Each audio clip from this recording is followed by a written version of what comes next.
for 7 days.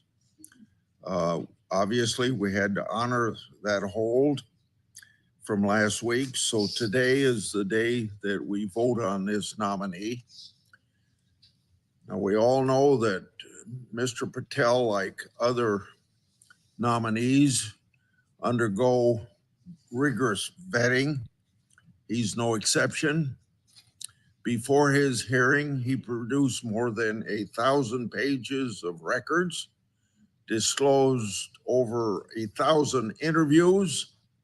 He underwent an FBI background investigation, produced a financial disclosure, and worked with ethics officials to identify and resolve potential conflicts of interest. At his hearing, he answered questions for more than 5 hours and provided 147 pages of responses to written questions. So we've examined every detail of his life, and he's been subjected to relentless attacks on his character during this whole period of time. Now, what we've learned from this committee process is what we knew from his resume. Mr. Patel has spent his whole career fighting for righteous causes. He's been a public defender representing the accused against the power of the state. He's been a congressional staffer investigating the partisan weaponization of our legal system. And he served in key national security roles, protecting Americans from foreign enemies. He's received support from former FBI agents, former federal and state prosecutors, and organizations representing more than 680,000 law enforcement officers. But Mr. Patel's resume, his accomplishments, and his supports aren't why he's the best person for this job. Mr. Patel should be considered our next FBI director because the FBI has been infected by political bias and weaponized against the American people. Mr. Patel knows it. Mr. Patel exposed it, and Mr. Patel has targeted for it. And I've got plenty of examples to show what's wrong with the FBI. Mr. Patel was instrumental in exposing Crossfire Hurricane. He showed during that investigation that the Democratic National Committee funded false allegations against President Trump, that the Department of Justice and the Federal Bureau of Investigation hid information from the FISA court to wiretap a presidential campaign, and that an FBI lawyer lied in the process.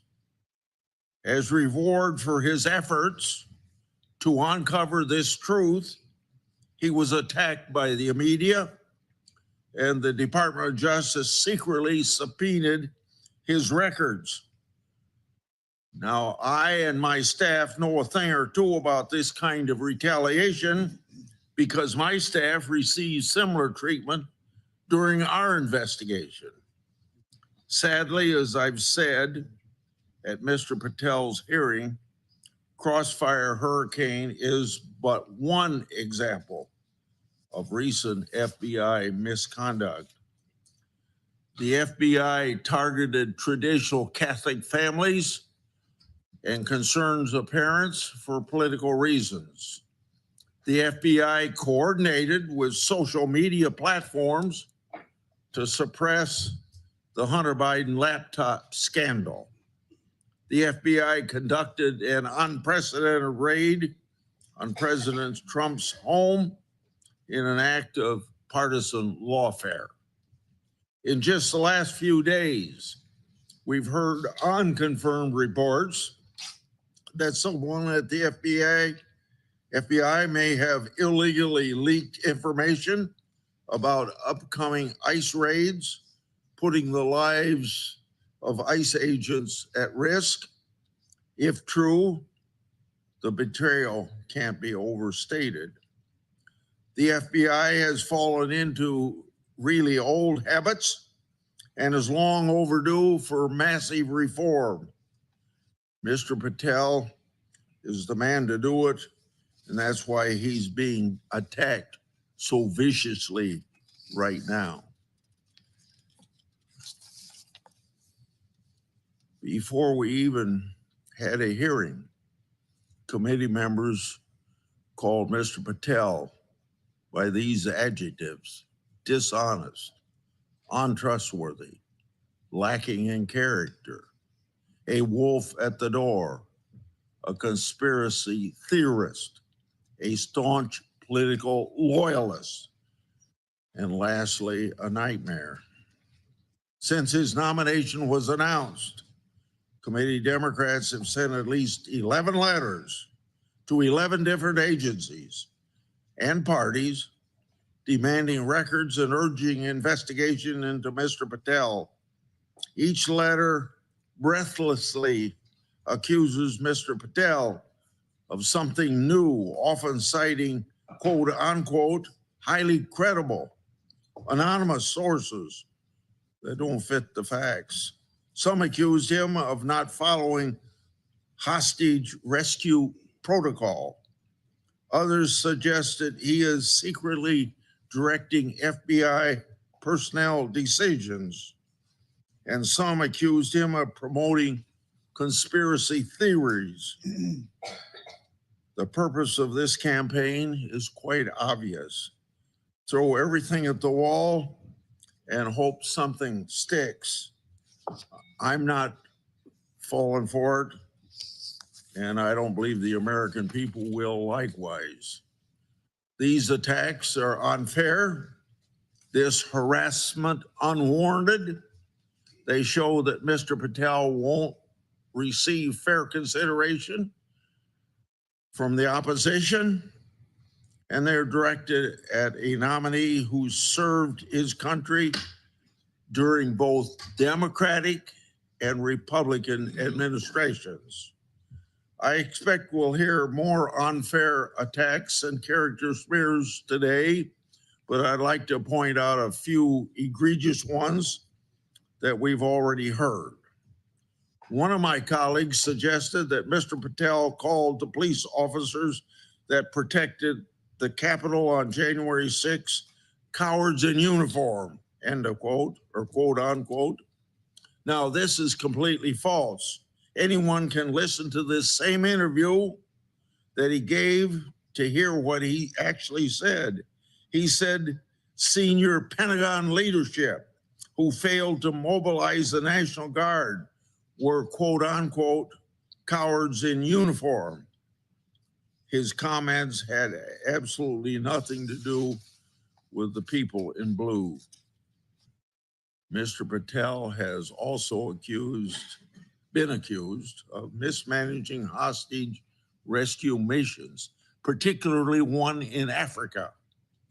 But numerous national security officials, including General Tata, who was directly involved, have said it is quote unquote irresponsible to say Mr. Patel jeopardized the mission and that Mr. Patel, quote, played a large role in the success of the mission, unquote. Mr. Patel has also been accused of having an enemies list. Mr. Patel does not call his book appendix an enemies list, and he said that it is not about political revenge. He believes, as I believe, that those who have abused their positions in government should be called out for breaking the public trust. It's very clear that my Democrat colleagues made their minds up about Mr. Patel long before he was given an opportunity to be heard. And now my colleagues attack Mr. Patel and demand that he come back before this committee to answer for reforms and personnel changes that the Trump administration has begun at the FBI. Of course, it's outrageous, as we all know, to suggest that a nominee should come before the Senate to answer questions for an agency's action that occurred before he gets to be head of that agency. But more importantly, FBI reforms, and yes, even firings, are needed. The Trump administration is cleaning house at the FBI because the FBI is and has been for years infected with political bias and whistleblower retaliation, and I've got a lot to say about that in just a minute. It's long past overdue for the whistleblowers who's been affected by FBI misconduct to be given a voice. So now I'm going to take some time sharing statements from whistleblowers who were retaliated against some of the FBI officials that Trump has recently fired. Now, I'd like to have the White House and my Republican colleagues take note of this, because I think some of these people should be reinstated because of how justly they've been treated.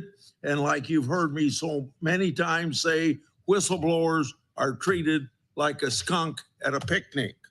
And I hope my Democrat colleagues will learn a lesson about how the FBI has previously treated whistleblowers, both under Republican administrations and Democrat administrations, so that we don't have this happening again. One whistleblower said, quote, "People like these have harmed the noble mission of the Bureau. They've created turmoil, and their personal agenda has spread throughout the Bureau over the last decade. In service of the country, we should insist on removing them from the FBI, not tomorrow, but right now," end of quote. Remember, he said the last decade. That covers presidents of both parties. A second whistleblower said, quote, "Michael Nordwall had oversight and approval authority over Arctic frost, which required a critical assessment of alleged basis for opening an investigation of this magnitude and political significance. The failure to raise an objection, much less critically assess Thibault's motives, alone should be grounds for dismissal," end of quote. And for my Democrat colleagues, you've heard me talk about Thibault for the last 2 years. One of the few people that I ever know that Ray fired for doing things wrong. And I had to point that out to him. Now pay attention to this one. A third FBI whistleblower said, quote, "On January 6, 2021, I took leave and went to see the president speak on the ellipse. Later, my wife and I were among a crowd southwest of the Capitol. Even though we were involved in no violence, never set foot on the steps of the leading to the Capitol building, and never entered it, I self-reported my presence to the FBI after seeing violence in the news reports. The FBI did nothing at first, but more than a year later, suspended my security clearance. Under supervision of Jeff Veltri and Dina Perkins, investigators questioned my co-workers about whether I ever vocalized support for President Trump or objections to COVID-19 vaccine. I was forced to take early retirement to pay bills and have essentially been sidelined from employment opportunities due to the FBI abuse of the clearance system to target me for my political beliefs, end of quote. Now you're going to hear these names, Jeff Veltri and Dina Perkins, crop up here quite often. So I don't know who they are, but they're obviously not very good people to have in the FBI when they take retaliation as they have. A fourth FBI whistleblower and a registered Democrat said, quote, as a security division employee, I witnessed abuses committed against multiple employees by FBI senior leaders, particularly by Jeff Veltri and Dina Perkins. I also saw a security division retaliated against 5 of its own employees for protesting these unlawful practices. Because I spoke out against these abuses, Perkins and Timothy Dunnan suspended my security clearance, costing me my job and continuing employment, totaling approximately $700,000 in lost wages and retirement benefits, end of quote. A fifth whistleblower said, quote, although some of my FBI leaders who abused the clearance process, like Dina Perkins and Jeff Veltri, have already left, they weren't alone. Timothy Dunham approved Perkins' wrongdoings and engaged in his own.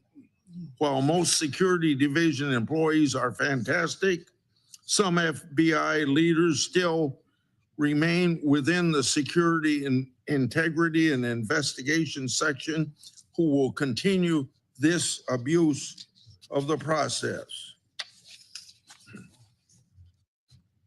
From FBI whistleblower Marcus Allen, quote, Jeff Veltri and Dina Perkins caused the suspension of my security clearance because I questioned whether the FBI director was truthful to Congress and whether the FBI was obeying the laws and constitutions in the January 6, 2021 investigation. Their actions left me without pay for 2 years, while other FBI officials prevented me from having other income.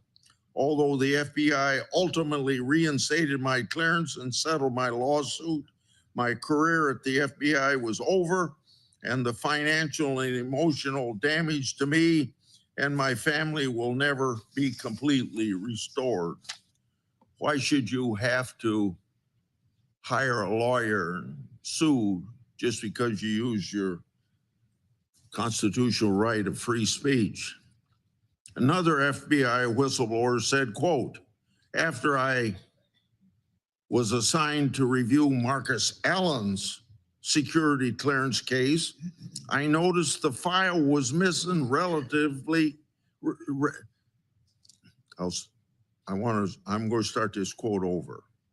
After I was assigned to review Marcus Allen's security clearance case, I noticed the file was missing relative communication of Jeff Veltri, who ordered the opening of the case. Dina Perkins and FBI attorney Tasha Gibbs. Allen was entitled to those communications, which were evidence that his clearance suspension was retaliatory. Shortly after I completed the vast majority of work on the communication recommending Allen's reinstatement, the Allen case was reassigned to another adjudicator, and I was transferred to a different unit, apparently in reprisal for reporting the wrongdoing in the Allen suspension. I soon resigned from the FBI to avoid further retaliation. I believe that Veltri, Perkins, and Gibbs were responsible for retaliating against Allen, and that Giuliani, Arzini, Perkins, and Gibbs were likely responsible for retaliation against me, end of quote. From FBI whistleblower Garrett O'Boyle, quote, I faced retaliation from junior, mid, and senior level, unquote, leaders in the FBI. More than 29 months later, I'm still indefinitely suspended without pay and benefits. Other whistleblowers have since confirmed that the FBI intentionally stranded me in the middle of a move and withheld our possessions to maximize the pain of my suspension. A new era of accountability and true whistleblower protection to the FBI is long overdue. FBI officials like Sean Clark, Sean Fitzgerald, Jeff Berkebile, Dina Perkins, Jeff Veltri, Jennifer Moore, Michael Snyders, Timothy Dunham, and other leadership up to Christopher Wray are responsible for what happened to me and my family. Ensuring they no longer work at the FBI isn't retribution, it's responsible leadership. From FBI whistleblower Steve Friend, Jacqueline McGuire was promoted to upper echelons of the FBI after sending federal agents to arrest nonviolent Catholic pro-life protester Mark Houck at gunpoint. As someone who lost my career by blowing the whistle on these kinds of abuses and needlessly risky tactics for cooperative subjects, I was offended by her being rewarded rather than held accountable. Her dismissal is a small step towards ending the FBI's weaponization and should come sooner, end of quote. From FBI whistleblower Mike Zoomer, quote, after witnessing federal prosecutors favor a sexual predator district attorney who used the power of his office to sexually abuse vulnerable women, I reported their wrongdoing to the presiding federal judge. Although the allegations weren't classified, the FBI suspended and later revoked my security clearance. The U.S. attorney responsible for the misconduct was named by President Biden to lead the Department of Justice criminal investigation, and the FBI special agent in charge responsible for the FBI's retaliation against me was promoted to be the third highest FBI official. He soon retired after he harassed a young female subordinate. Meanwhile, I went through an 8-year process to be reinstated, only to have the Biden DOJ affirm the FBI's revocation of my security clearance in December 2024, finalizing my removal. See how removing a security clearance is a tool to retaliate and ruin people professionally. And lastly, I know you're tired of listening to this, so that's why I said, and lastly, from another FBI whistleblower, quote, I've watched the FBI become an institution, not quote unquote, of the people, but of a select few who know the quote unquote system and process and use it to their advantage. Those people need to leave. As a whistleblower, I stand ready to help return the FBI to its earlier days of glory and return America's trust in what was an incredible institution, end of quote. Now, how can anybody listen to these statements from the FBI to know that there's a culture that just is not totally in tune with what law enforcement agency ought to do and conclude that everything is okay? These law enforcement agencies are out of control, drunk on power, and blinded by political infection. It's time to force them to recognize they answer to Congress and we the people. And those who retaliated against whistleblowers should be fired full stop by colleagues who think otherwise of protecting these whistleblowers. And I hope this message gets to President Trump. My Democratic colleagues hounded Patel to say he'd stand up to Trump. Well, these brave whistleblowers stood up to the last administration and they suffered retaliation. So why aren't my Democrat colleagues running to defend them and demanding the wrongdoers be held accountable? This administration must hold the bad actors accountable, fire them if necessary, give whistleblowers their security clearance back. President Trump, I hope you hear that. Put them in a position they were in before they had their retaliation. President Trump, I hope you hear that. If you can hire people, you can reinstate people, President Trump. That's part of what this committee ought to be focused on. Solutions to the rampant weaponization and whistleblower retaliation. These are two issues that Kash Patel is perfectly suited to fix because he's lived those issues. Senator Durbin. Thank you, Chairman Grassley. After reviewing Kash Patel's record and meeting with him, questioning him at this hearing, I'm even more convinced that he has neither the experience, the judgment, nor the temperament to lead the FBI. A little history. 50 years ago, Frank Church led an effort to investigate the Federal Bureau of Investigation. They came up with a sweeping reform and conclusion.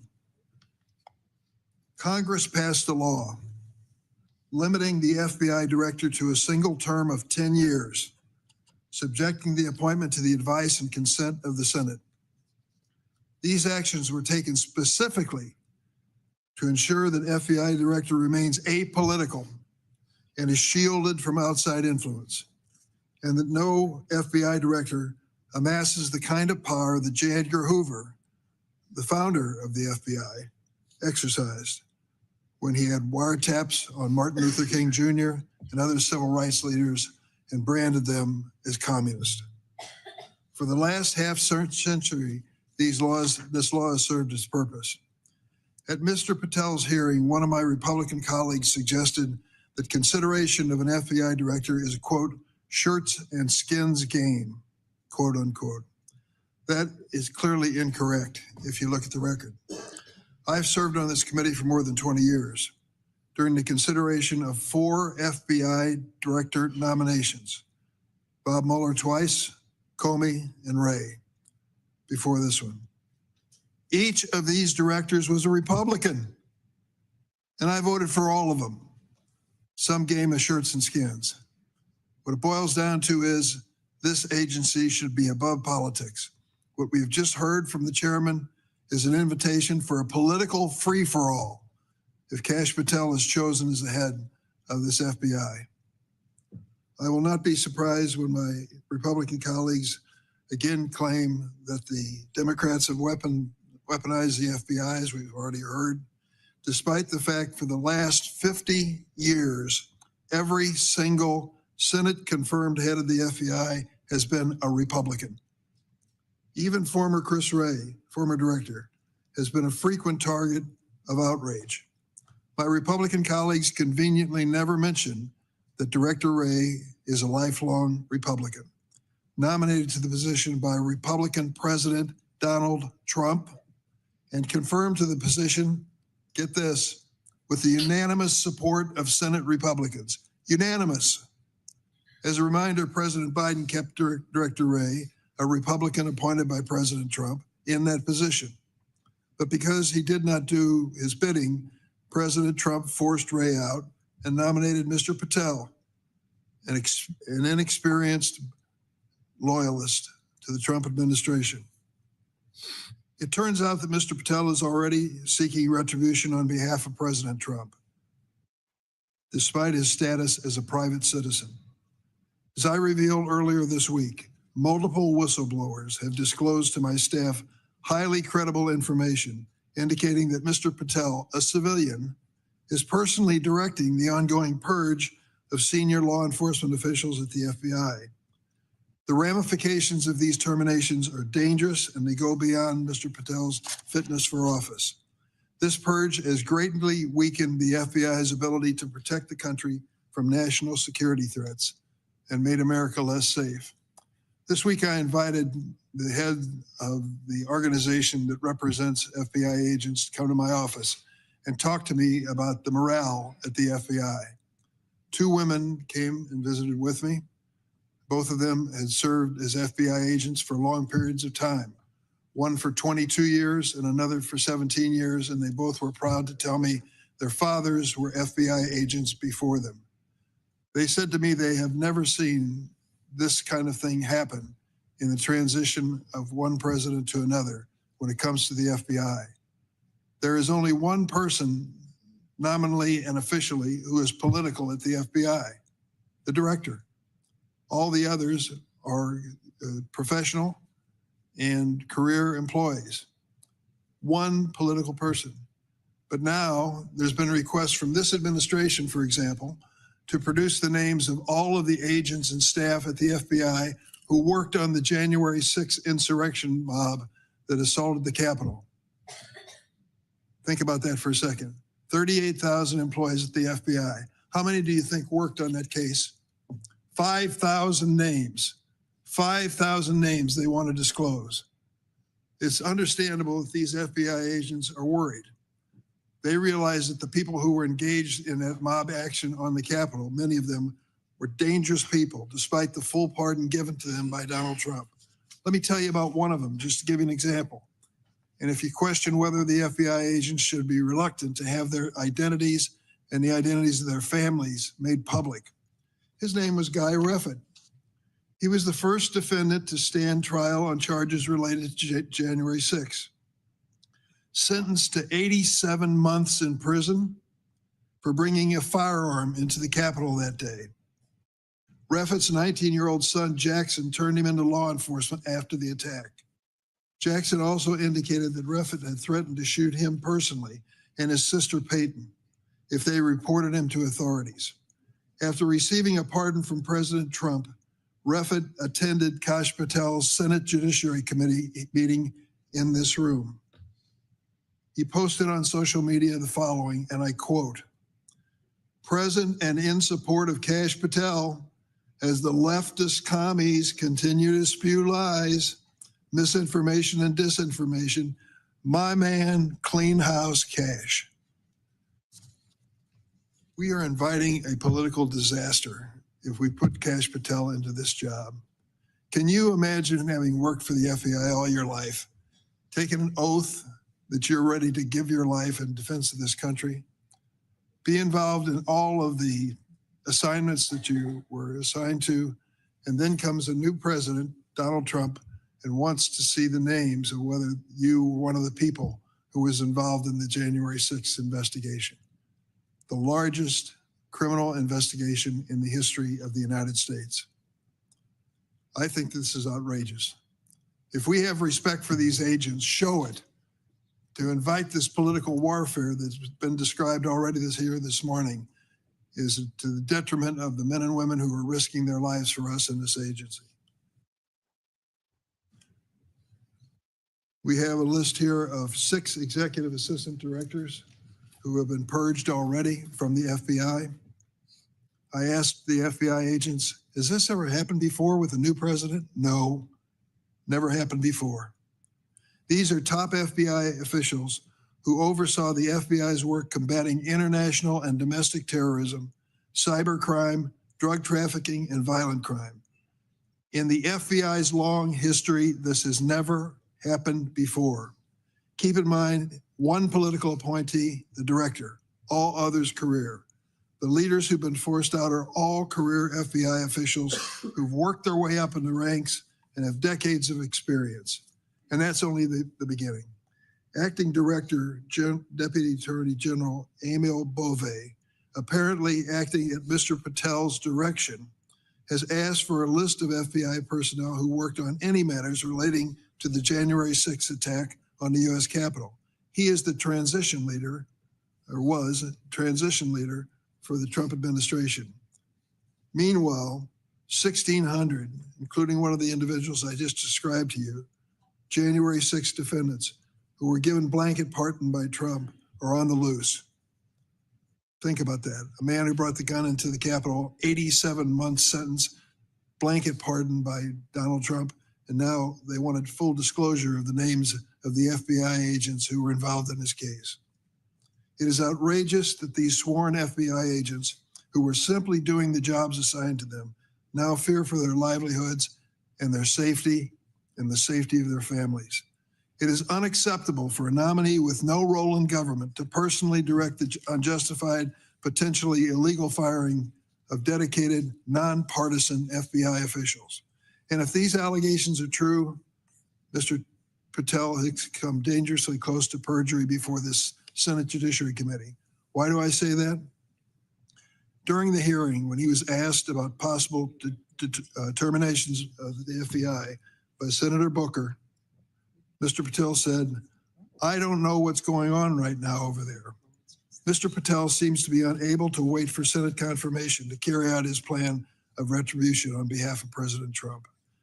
This is a private citizen, Patel, with no role in government, allegedly directing baseless firings of career public servants, and then misleading this committee about his actions. Given the serious nature of these allegations, I've asked the DOJ Inspector General to investigate. I urge my Republican colleagues to take these allegations seriously. I know you want to be loyal to your president. I know you want to vote for all of his nominations. I know none of you want to call from Elon Musk reminding you what he might do to somebody who votes the wrong way. But this really gets down to the heart of the future of an agency that is critical to the security of this nation. This is not the only time Mr. Patel misled the committee under oath. At his hearing, he implausibly told me he could not recall the name Stu Peters, an anti-Semitic Holocaust denier. Patel under oath said, "I can't recall his name." This is simply not credible, considering that Mr. Patel appeared on Mr. Peters' podcast 8 times. Couldn't pick the name out of it. Stu Peters? No, I don't think I know that man. 8 times. And Mr. Peters has since revealed that he and Mr. Patel directly communicate via their personal cell phones, quote, constantly, close quote. Stu Peters? Say the name again. Don't recognize it. Mr. Patel also claimed he didn't have anything to do with the recording of the so-called January 6th prison choir, those who were convicted of assaulting people and trespassing on the United States Capitol on January 6th. Here's what he told Steve Bannon, and I quote, "We got this idea to record the January 6th prisoners who recite the national anthem every night from the DC prison. Then we took that to the studio, so we mastered and digitized it." And he said he had nothing to do with it under oath. Mr. Patel has demonstrated a lack of sound judgment by associating with extremist figures like Mr. Peters, who have well-documented histories of racist, anti-Semitic, and conspiratorial statements. But now, somehow, my colleagues on the other side are silent. Mr. Patel clearly lacks the temperament to lead the FBI. Don't take it from me. Read his own words. I wonder if any of my Republican colleagues accepted my invitation to read this book, and I did read it. Government Gangsters. In this book, Mr. Patel published an enemies list of 60 people whom he calls, quote, members of the deep state, whatever the hell that is, and accuses of being, quote, corrupt actors of the first order. This list includes many distinguished public servants, both Democrats and Republicans alike. What they share in common is the misfortune of having crossed paths with Patel. There's one of them I'm going to highlight, and many of the people on the panel know him, Bob Mueller. Bob Mueller is an extraordinary man. Yes, he's a Republican. Yes, I voted for him to be director of the FBI. He finished his college career and enlisted in the Marine Corps to serve in Vietnam. He received a Purple Heart and a Bronze Star for his combat duty. Came back, worked as a prosecutor, worked his way up in the Department of Justice, and became the director of the FBI. He took over just days after 9/11. I worked with him for years. I respect him completely, and we all should respect him, if for nothing else, his service to our country in combat in Vietnam. And now he is on the enemies list of Kash Patel. Mr. Patel gives no quarters when he disagrees with someone. He's called Democrats, quote, vindictive, evil, and vicious. And then there is his social media posts repeatedly attacking Republican senators for not voting right and not following MAGA orthodoxy. During the previous administration, my Republican colleagues were outraged by Biden judicial nominees' social media posts. And they deemed poetry written by a nominee in college 30 years ago as disqualifying him to serve on the bench because it showed, quote, Marxist ideology. 30 years ago, wrote a poem. Be careful. Where is the outrage now for Mr. Patel, who has launched disgusting attacks on everyone from Elon Musk to LeBron James? Mr. Patel has also displayed a startling disdain for the agency he's been nominated to lead. He wants to, quote, shut down the FBI Hoover building on day one, reopen it the next day as a museum of the deep state, quote, unquote. He falsely claimed that the FBI was planning January 6th for a year before it happened. His conspiratorial theories just keep bounding out in his book and otherwise. He can't stop. And he's been clear about what he wants to do with the FBI's vast surveillance and investigative powers, saying, quote, we're going to come after the people in the media. Mr. Patel has been open about his plans to dismantle the FBI and seek retribution. And he's already begun that mission as a private citizen, targeting senior FBI officials. Consider for a moment, if he is successful in this nomination, his first meeting of the head of the as head of the FBI with the men and women who are sworn to uphold the law and serve at his direction. Think about the morale in that room in light of what's going on. Mr. Patel's directives have already thrown the Bureau into chaos. Senior executives who collectively have hundreds of years of experience have been forced out. Thousands of line agents across the country are living in fear of losing their jobs simply because they did the job they were assigned to do. How does any of this make America safer? The American people need an FBI director focused on keeping the public safe from terrorism, drug trafficking, and violent crime, not petty personal grievances. I yield. Thank you, Senator Durbin. Senator Whitehouse. Thank you very much, Chairman. Let me start by disagreeing with the notion that what took place with respect to the cases against President Trump was weaponization. I know that's the Republican theory of the case, but the other reason why the FBI and the Department of Justice would investigate Trump for crimes is because Trump was doing crimes. And there was adequate predication to pursue investigation of those crimes. And indeed, in every case that I'm aware of in which those cases were allowed to go to judgment, the president was convicted. So we can't allow the weaponization narrative to just remove the notion that the guy was investigated and prosecuted for crimes because he did the crimes. Once you start with the notion that Trump is not a criminal but a victim, you then have to invent the conspiracy that victimized him. And once you've propagated that conspiracy, you then have to find who the conspirators are.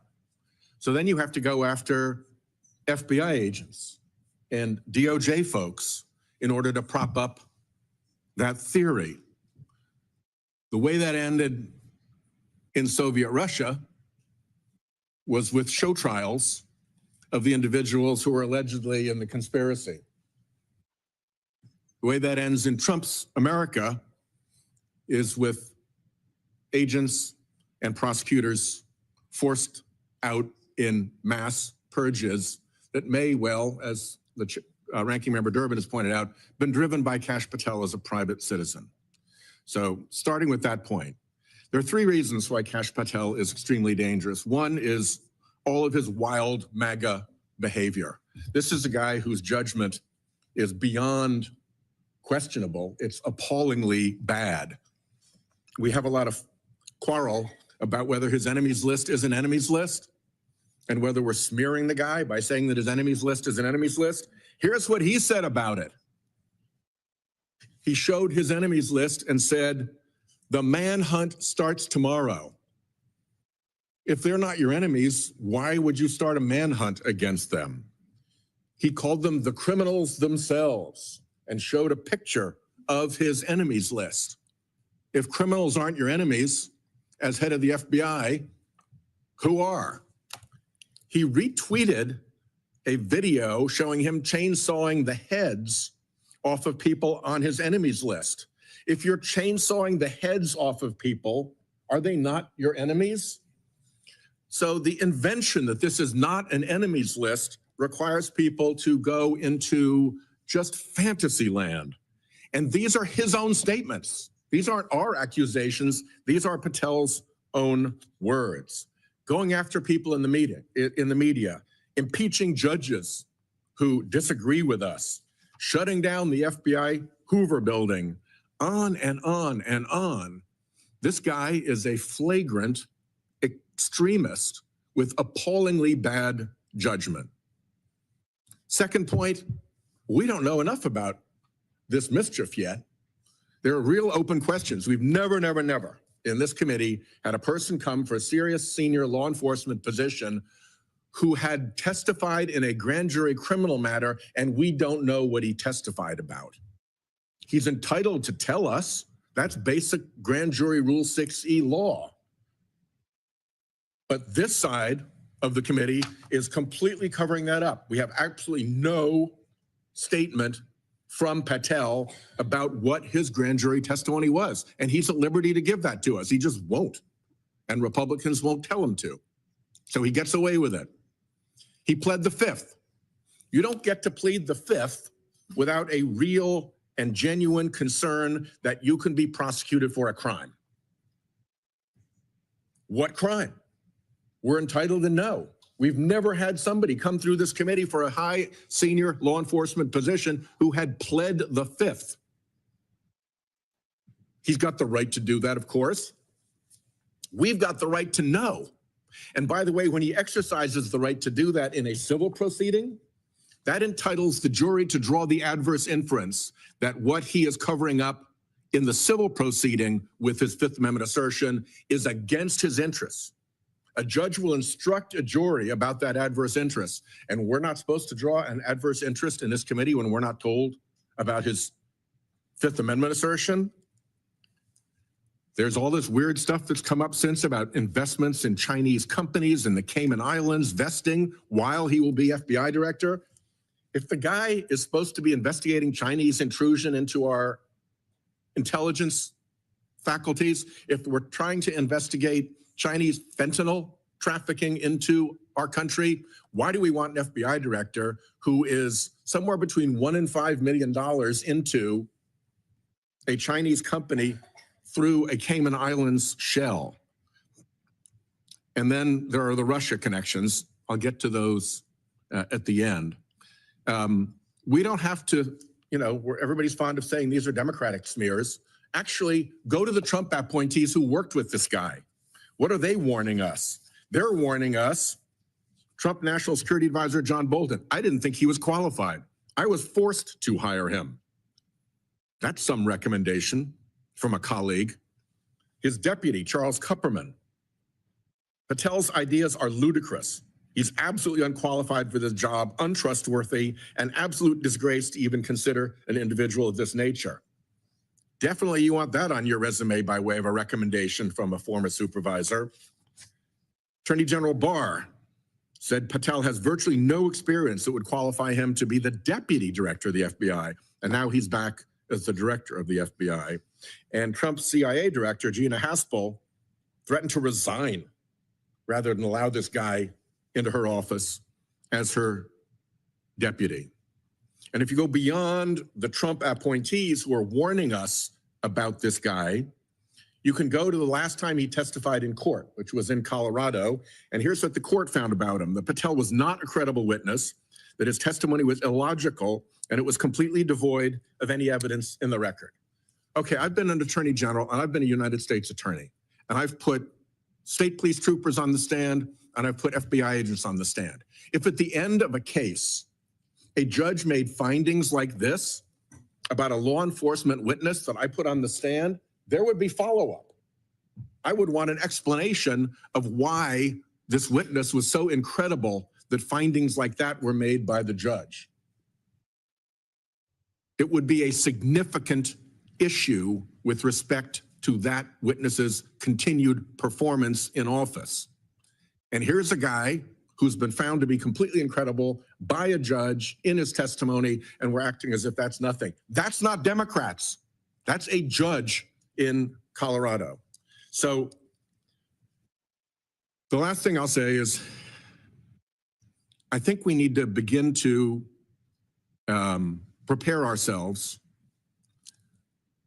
for Trump-Russia 2.0.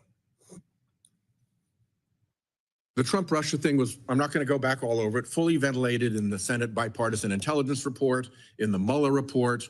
Trump-Russia was a thing. We stopped talking about it, but Trump kept talking about it and saying it was a hoax. Trump-Russia hoax, Trump-Russia hoax. No, it was not a hoax. It was real. It was there. There's a record. Part of it was bipartisan work. Some of it was done in the House.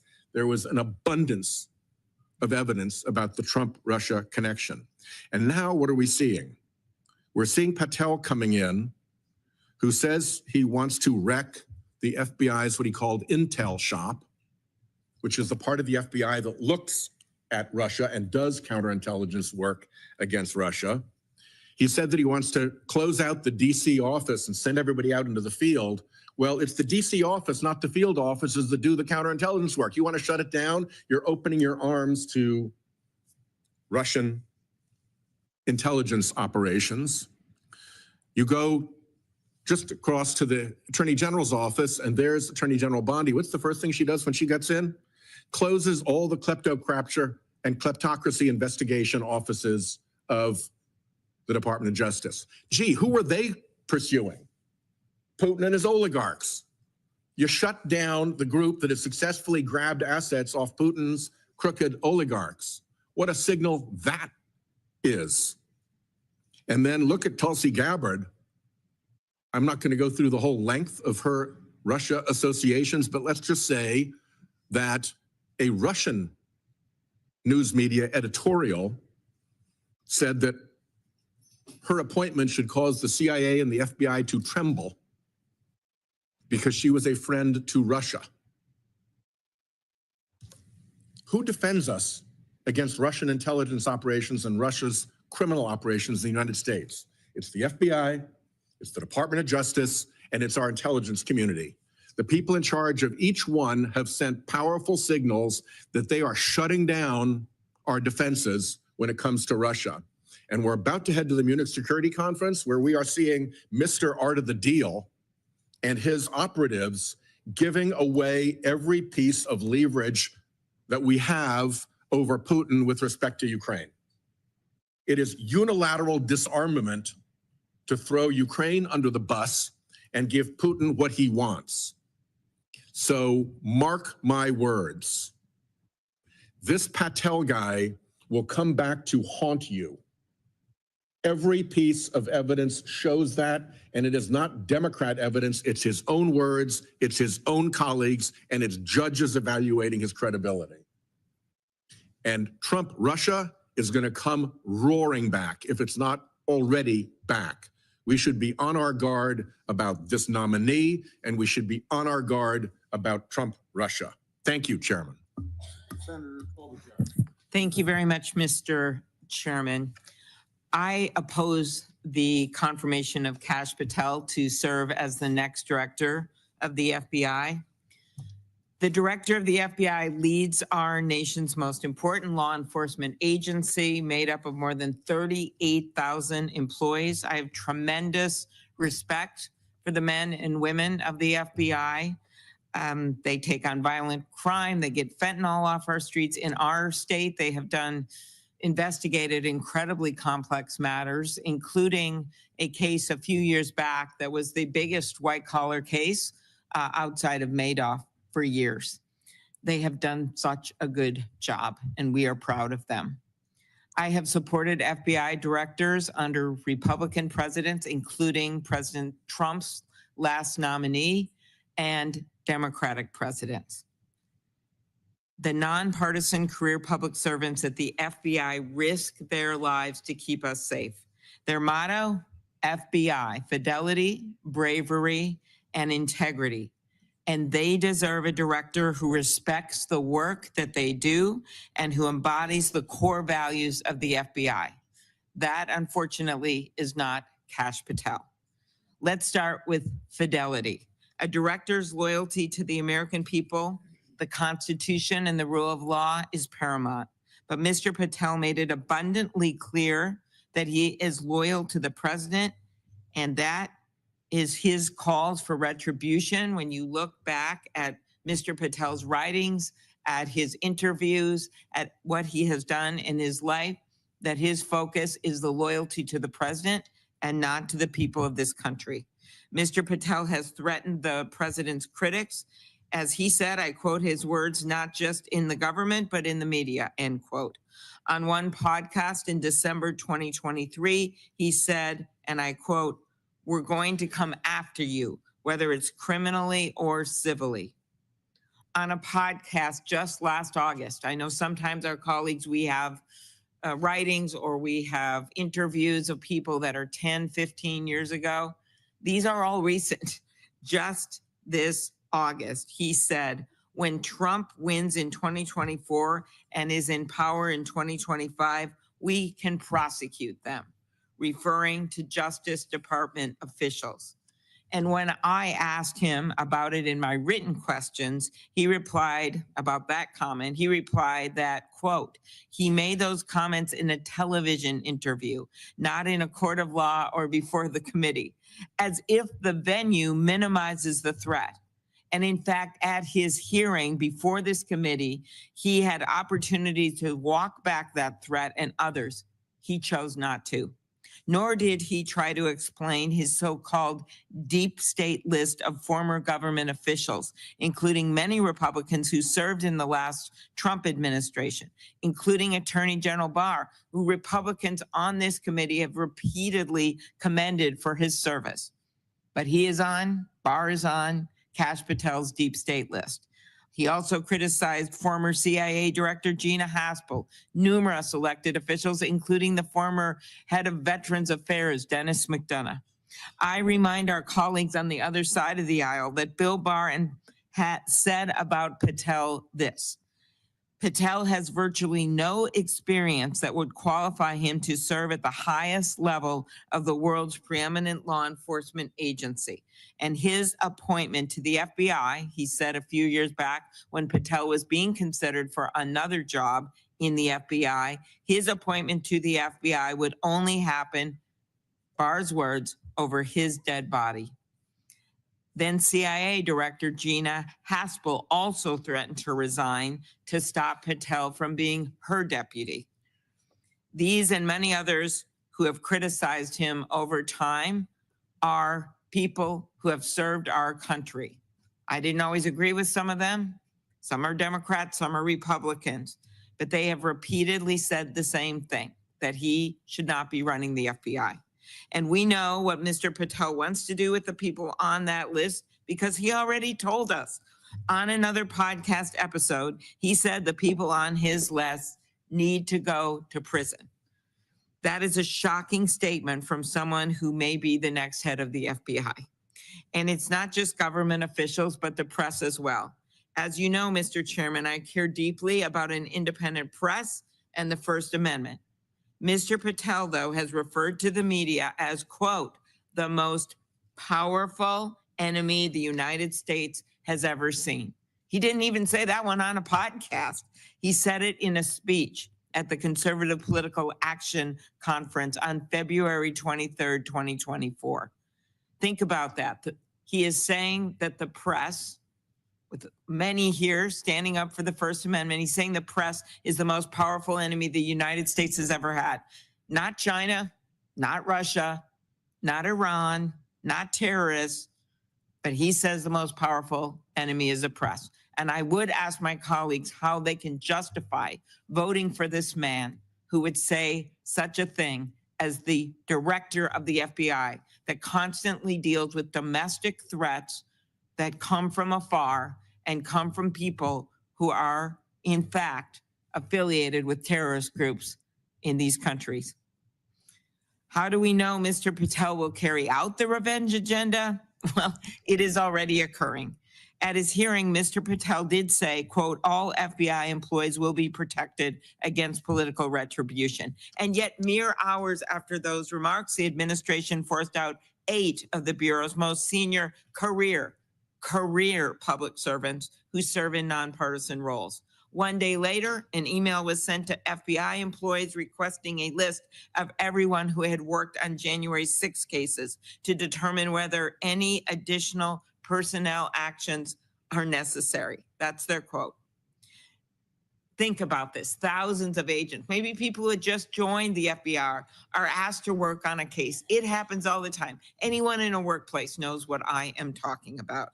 But in this case, if you are affiliated with any kind of case that Mr. Patel did not like in the past, well, then you need to be on some list. They get assigned to a case because a violent felony occurred on January 6th. Everyone in this room that was there know exactly what I'm talking about. People assaulted police officers. And now those agents who were simply doing their job find themselves on a list for personnel action. That is not right.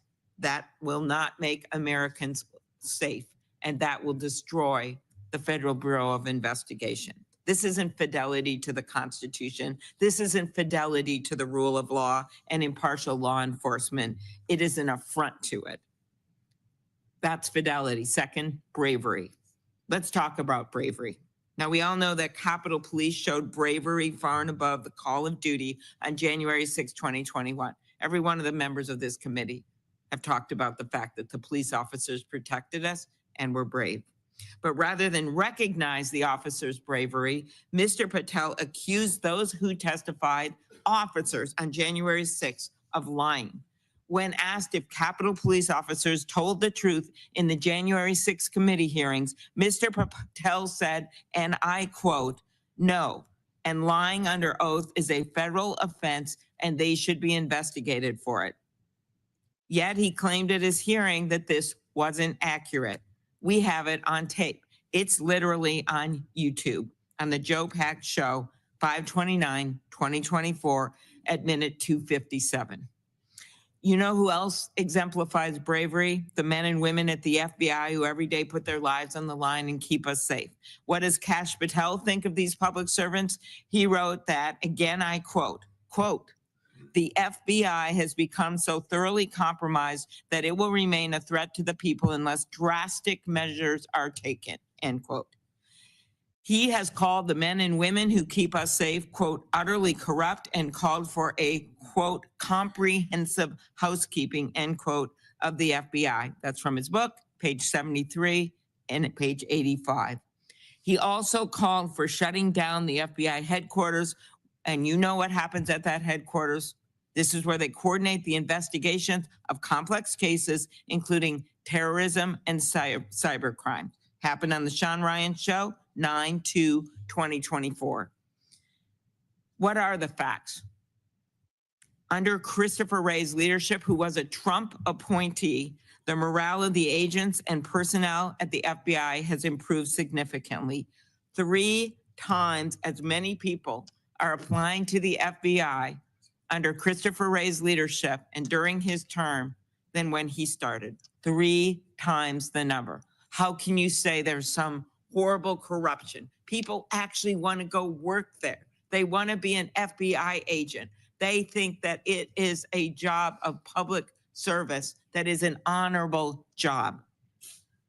I don't think the FBI is a threat to the people or utterly corrupt, as Kash Patel has said, and I actually don't think our colleagues on the Republican side of the aisle believe this either. I think that they admire the people that work at the FBI.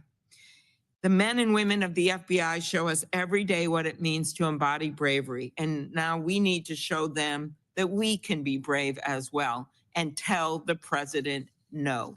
And if our colleagues on the Republican side on this committee will not join us in just saying no one time to the president, maybe some of them will join us in the greater Senate body on the floor. So that brings us to integrity, FBI.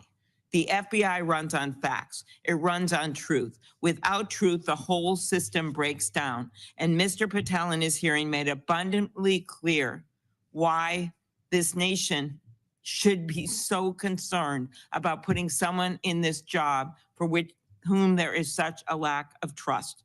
Mr. Patel did not even have the integrity to stand by his own words to this committee. His own words. Repeatedly, I asked about these statements. Own them, man.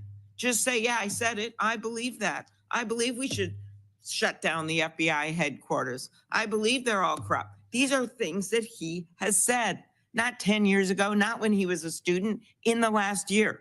Instead of disavowing or providing the explanations for reckless past statements, Kash Patel repeatedly misled this committee, dodged questions, and claimed ignorance, despite the fact that all of his statements are on the record for all of us to see. How can we have an FBI director that doesn't even remember what he said 6 months ago? The director of our nation's most powerful law enforcement agency must be forthright and trustworthy. He must follow the facts and carefully analyze evidence before drawing conclusions. Mr. Patel has made clear that his allegiance is not to the truth. He has put ideology and his loyalty to Donald Trump ahead of the facts. Mr. Chairman, independence of the FBI from the White House is critical. The FBI director has immense power to direct surveillance, investigate American citizens, and recommend when charges be brought. The next director's loyalty must be to the people and not the president. And even if someone was to put in someone who is their friend, which has happened in these jobs in the past, why would you pick this person who has repeatedly maligned the agents that work at the FBI? Why would you pick someone who in the last year decided to make money off of hawking a supplement that he claimed would reverse the effects of the COVID vaccine? Why would you put someone in place that thinks it's fun to say you should close down the headquarters and has put together a list of people that he hates, that he says he wants to take revenge on? Why would you pick that person of all the people you could pick for this office that maybe you even know or you've worked with before? But Donald Trump picked this person. And I think we know why. The fact is, federal law enforcement and the American people deserve a director who embodies the Bureau's model: fidelity, bravery, integrity. The men and the women of the FBI deserve better than this nominee. And I ask our Republican colleagues to stand up for the agents that work there and to stand up and say no once.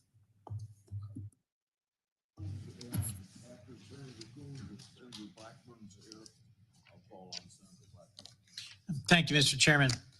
I'm speaking today on why I will vote against Kash Patel as the nominee to be director of the FBI. The FBI, as my colleagues have spoken to at length, is one of the world's most important, powerful, and respected law enforcement agencies. And the tens of thousands of agents who serve us all across our nation are a key bulwark against terrorism, against extremism, against crimes that range from the theft of intellectual property to interstate gangs that carry out human trafficking or murder for hire. The FBI is an absolutely critical part of our nation's security, and it rests on trust. It rests on having an independent leader. Back to the dark days of J. Edgar Hoover being a politically connected and compromised FBI leader, in the decades since his tenure ended, we have engaged in a disciplined, balanced, bipartisan process to confirm FBI directors for long terms, 10-year terms. And I have voted for Republican nominees put forward by Republican presidents. We need, as director of the FBI, someone who will stand up for the men and women of this incredible law enforcement agency. And in his testimony before this committee, And in his comments and actions before coming in front of this committee, Kash Patel has shown that he is not that leader. He is already actively undermining the bureau he seeks to lead. As someone who is the co-chair of the Law Enforcement Caucus and who spent years leading, supervising, responsible for the second largest law enforcement agency in my state, I see in Mr. Patel an alarming willingness to do the bidding of a vengeful White House. As you heard from my colleague, Senator Durbin, whistleblowers are alleging that he has already helped orchestrate the purge of the most senior leadership of the FBI, as well as those agents who were simply doing their job as assigned to them to carry out January 6th investigations. This purge is only the start of what I fear is about to come. The FBI has demanded that, the administration has demanded that the FBI turn over a list of its newest recruits and employees, has pushed out the head of the Washington field office and other top leadership, and is giving roles to folks who lack the relevant professional experience. The FBI needs independence, but Mr. Patel told me when I asked him that he believes the FBI works for the White House. I asked that same question of several other recent nominees, and they gave the correct answer, that federal law enforcement, whether the Department of Justice or the FBI, works for the Constitution and the American people. The FBI doesn't work for the White House. It works for all of us. Attorney General Pam Bondi got that question right. Todd Blanche and Gail Slater got that question right in their hearing yesterday. How is it that Kash Patel flunked that easiest and most central question? Not just to whom do you report, but for whom do you serve?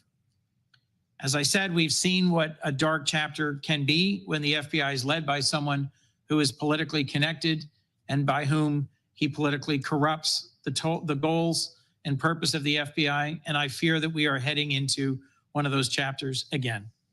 As I questioned him during his confirmation, I asked Mr. Patel if he, like his predecessors, would be willing to resign rather than take an unconstitutional or illegal action if ordered by the president. He refused to answer that question. I asked him if he would resign if President Trump asked him to go after a political enemy, and he refused to answer that question. I asked him if he would resign if the president asked him to block an investigation due to political considerations, and he refused to answer. These are questions that I asked of Directors Comey and Wray, and that they answered. If Patel refuses to answer these simple questions, questions that I think are rooted in recent developments and in his repeated public statements, questions that his predecessors have answered clearly, forcefully, and appropriately, how can we trust him to lead the FBI? I implore my Republican colleagues to reconsider the step I believe they are about to take to confirm this man to lead one of our most important elements of our law enforcement community. Around the world, our security depends on trust and reliability, and the national security role of the FBI director, the ways in which our FBI is critical to the work of our intelligence community and our military and others overseas as they work to keep us safe, cannot be overlooked. The men and women of the FBI deserve better than Kash Patel. To lead an agency whose watchwords are fidelity, bravery, and integrity, we need someone who has demonstrated their commitment to all three. Americans deserve better than Kash Patel. Thank you, Mr. Chairman. Senator. Thank you. Oh, Senator. Well, I was told no Republicans wanted to talk, and then I was told, so you're next then. Go ahead. We have a letter here. Oh, yeah. And Senator Urban, go ahead. And then I'm going to call on Senator from Connecticut. I'd like to enter into the record this letter of opposition of Mr. Patel from the Society for the Rule of Law Institute. They describe themselves as a group of conservative lawyers and jurists who have served at the highest levels of government in previous Republican administrations. They include Judge Michael Luttig and Peter Kiesler, a co-founder of the Federalist Society and acting Attorney General during George W. Bush's administration. Yeah. Without objection, it will be placed on the record. No objection heard. Go ahead, Senator from Connecticut. Thank you, Mr. Chairman. I want to begin on a positive note and take advantage of the chairman's reference to whistleblowers and our mutual support over the years for them. I hope that the chairman will join me, along with other members of the committee, when we introduce, or I should say reintroduce, the Congressional Whistleblower Protection Act. This measure would expand the protections that are afforded to whistleblowers at a time when we've never needed them more. And I'm going to reintroduce it, I hope, with the support of my colleagues on the committee who have joined me previously, Senators Hirono, Klobuchar, Padilla, and Whitehouse, as well as other colleagues such as Cortez Masto, Wyden, Markey, and Tammy Baldwin. This measure is an important one, and I hope that the chairman will join me, because he has been a champion in the past of whistleblower protection, and the amount of protection must be expanded so that these truth tellers will have the safeguards needed to assure them that there will be no retaliation against them. And on that note, I want to begin in a way personally, talk about the FBI. First of all, just to say thank you to all of the FBI agents. There are 17,000 special agents out there right now, a total of 38,000 civil servants in the FBI. They are probably not listening to what we're saying here, because they are looking into international and domestic terrorism, cyber criminal syndicates, foreign espionage, organized criminal enterprises, including drug cartels, sexual exploitation, and human trafficking. Now, I have not been without criticism of the FBI. And the chairman has said that there is a need for reform. I'm betting that members of the FBI would join in saying there's always room for improvement, but it should not be by someone who vilifies the FBI, as Kash Patel has done. He has said about the FBI that it is a powerful and cunning part of the deep state.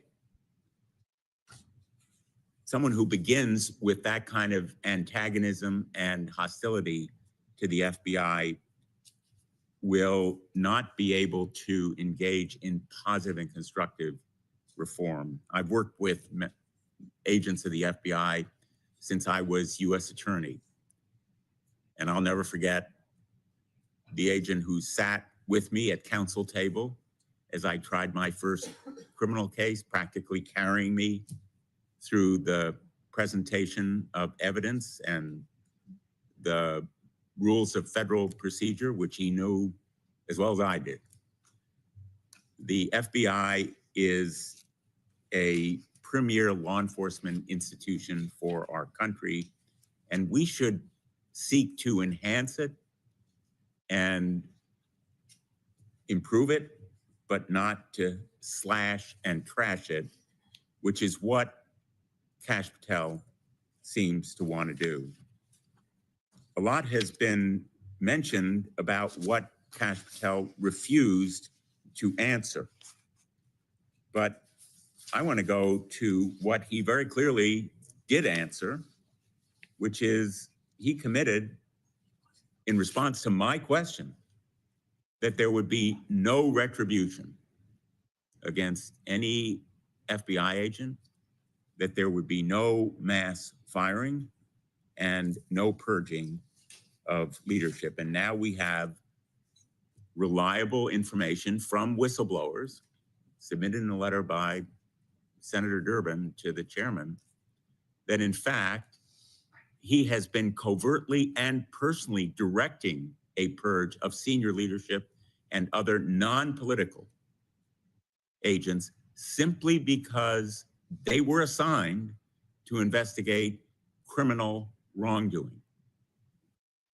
in direct contradiction of the commitments he made to us not just to me, it was my question, but to this committee. And that is one of the reasons why I have urged that the chairman call him back, give him a chance to explain that kind of contradiction. What we're left with is a record that shows that he, in effect, wants to turn the FBI into a sycophantic goon squad that would crush political opposition, go after an enemies list. Of course, he calls them government gangsters, not an enemies list. But let me warn members of this committee who are critical of Kash Patel, we will be on that list. And he has the power to investigate anyone who is critical of him. He said there should be a manhunt for those government gangsters. He's telegraphed very clearly how he would use the FBI, and the more so if he is independent of the White House and of the Department of Justice, as clearly he envisions his role to be. He will be an unrestrained, unguided missile against the integrity of the Department of Justice and our justice system. The work of the FBI is essential to judgment and integrity. Kash Patel lacks those two key qualities. He has trafficked in conspiracy theories. He agrees with, quote, a lot of what QAnon says. He engages in election denialism, refusing to say President Biden won the 2020 election. He's even suggested that the FBI planned the January 6th insurrection and attack on the Capitol.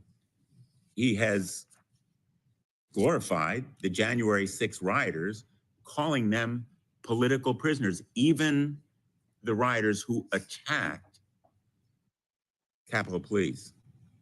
He produced a song with the so-called J6 choir. Those were individuals in prison for having attacked police officers.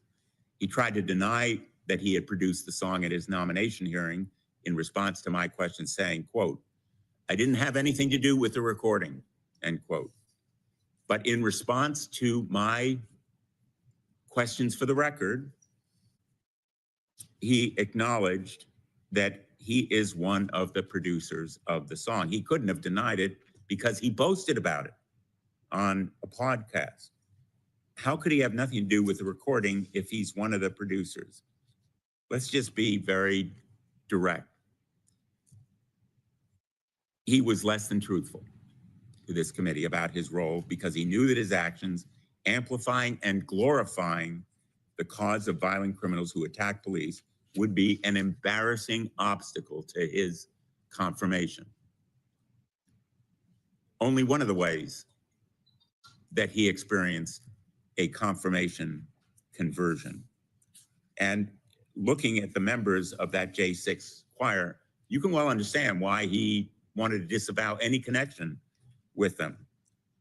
Julian Cater, who pepper sprayed the U.S. Capitol Police Officer Brian Sicknick, who died the next day. Ryan Nichols, who pushed the crowd against officers defending a door to the Capitol and sprayed officers with pepper spray against Donald Trump. That's the true weaponization of DOJ and the FBI, and something that must be stopped right away.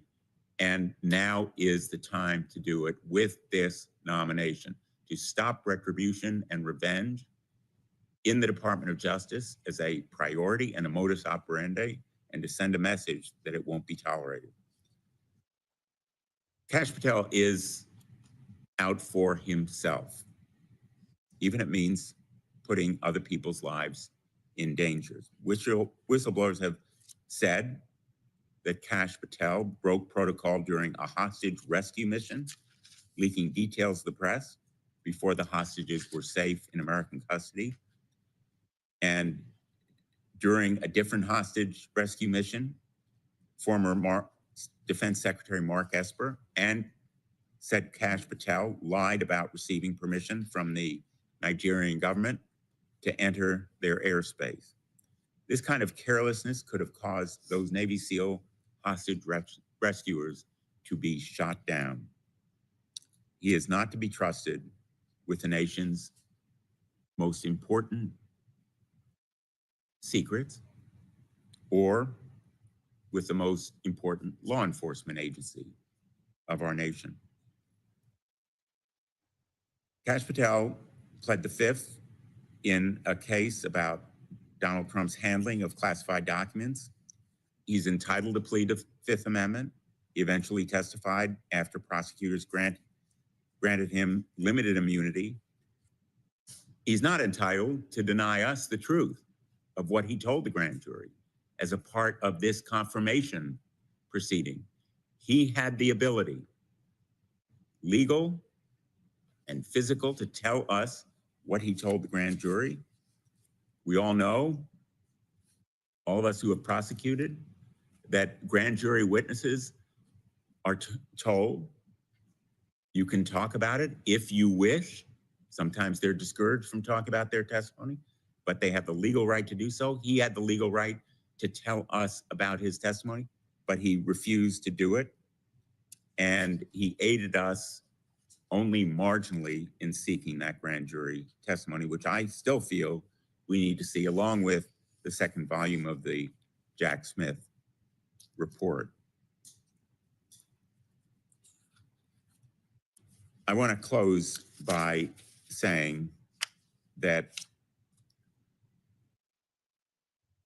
we have a pretty good idea of what the outcome will be today. And I am appalled that my Republican colleagues are prepared to confirm a man so publicly hostile to the agency, its people, its goals, its mission that he intends to lead. We have a responsibility here. Willful ignorance and support of Kash Patel will turn the FBI potentially into a sycophantic goon squad ready to crush political opposition instead of the independent law enforcement agency that the nation needs and deserves. These votes will haunt my Republican colleagues. They will come back to haunt them when Kash Patel does even a fraction of what we have warned about his doing, and the American people should hold them accountable. Thank you, Mr. Chairman.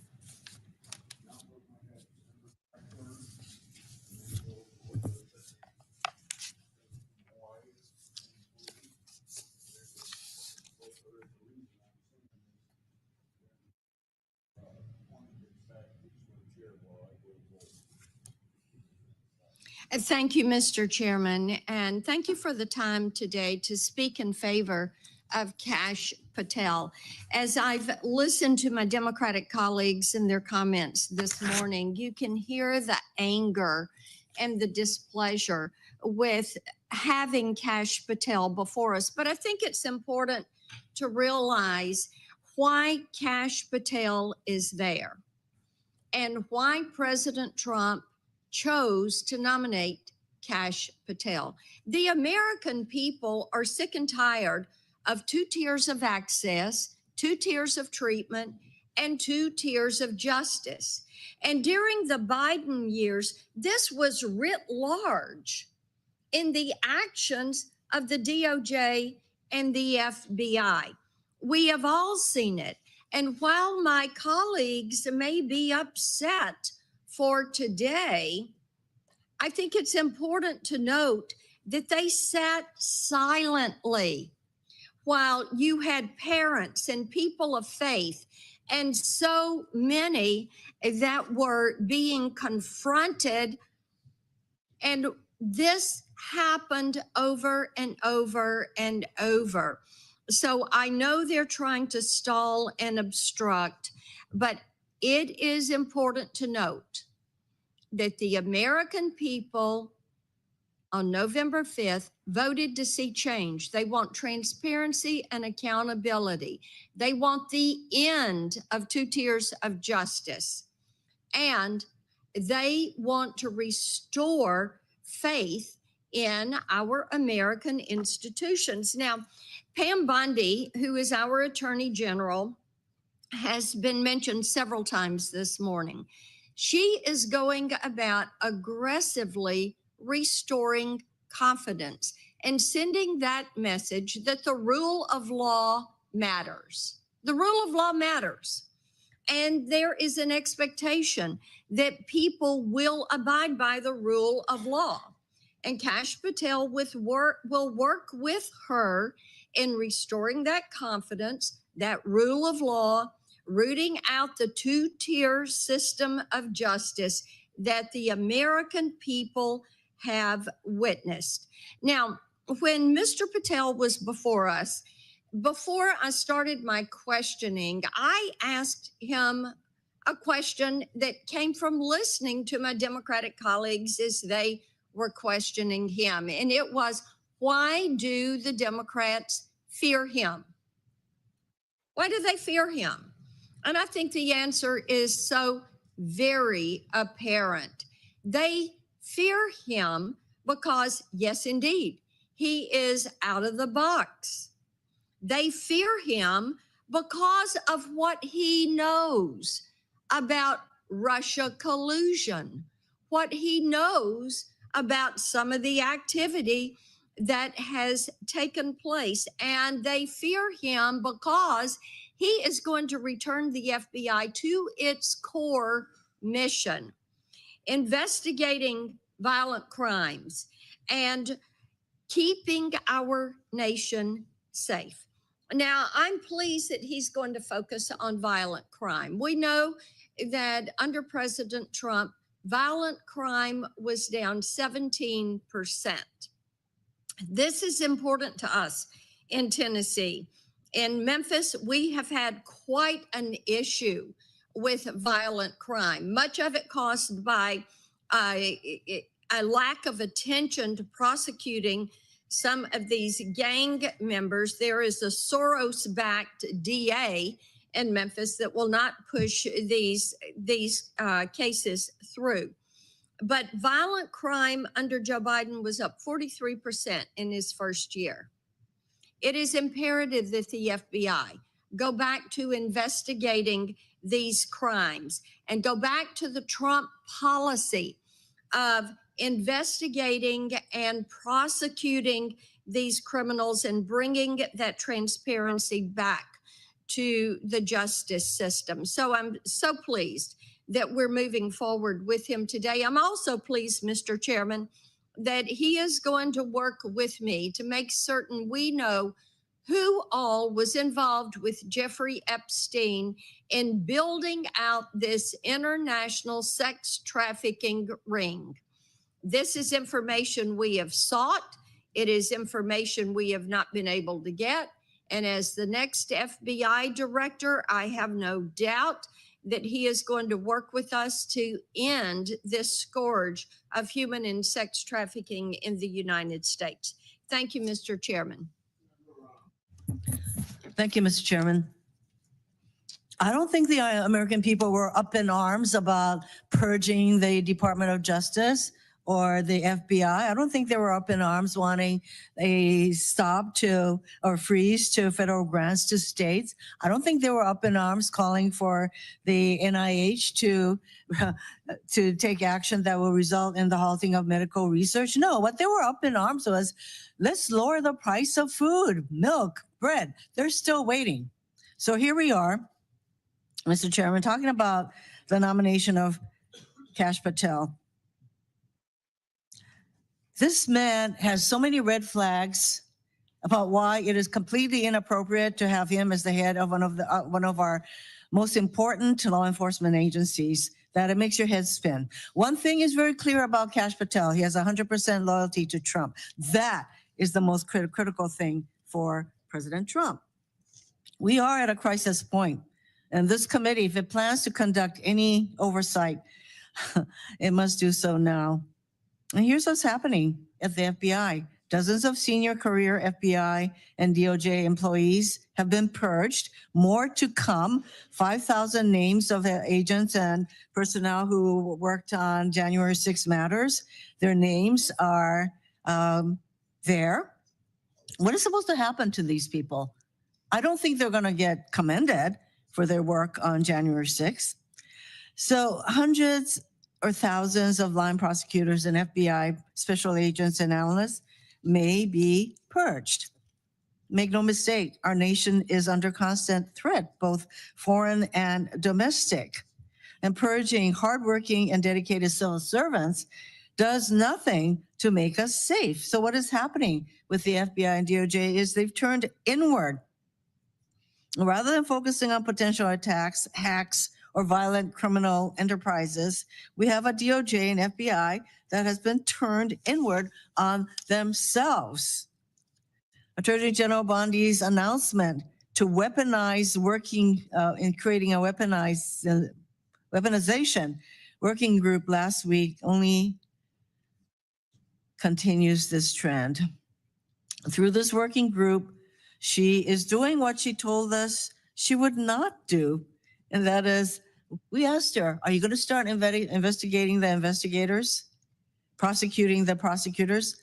What is this weaponization working group supposed to be doing but investigating the investigators and prosecuting the prosecutors, turning inward on itself rather than protecting this country from external dangers?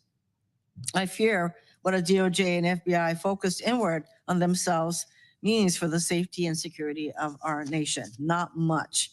Which brings me to Mr. Patel. He is not the man to answer the many challenges of the moment. Mr. Patel spent his nomination hearing avoiding every hard question. I asked him if he would investigate people on his 60-person deep state list. He would not say no. Mr. Chairman, we are sitting here continuing to point out all the red flags on this person. We Democrats are going to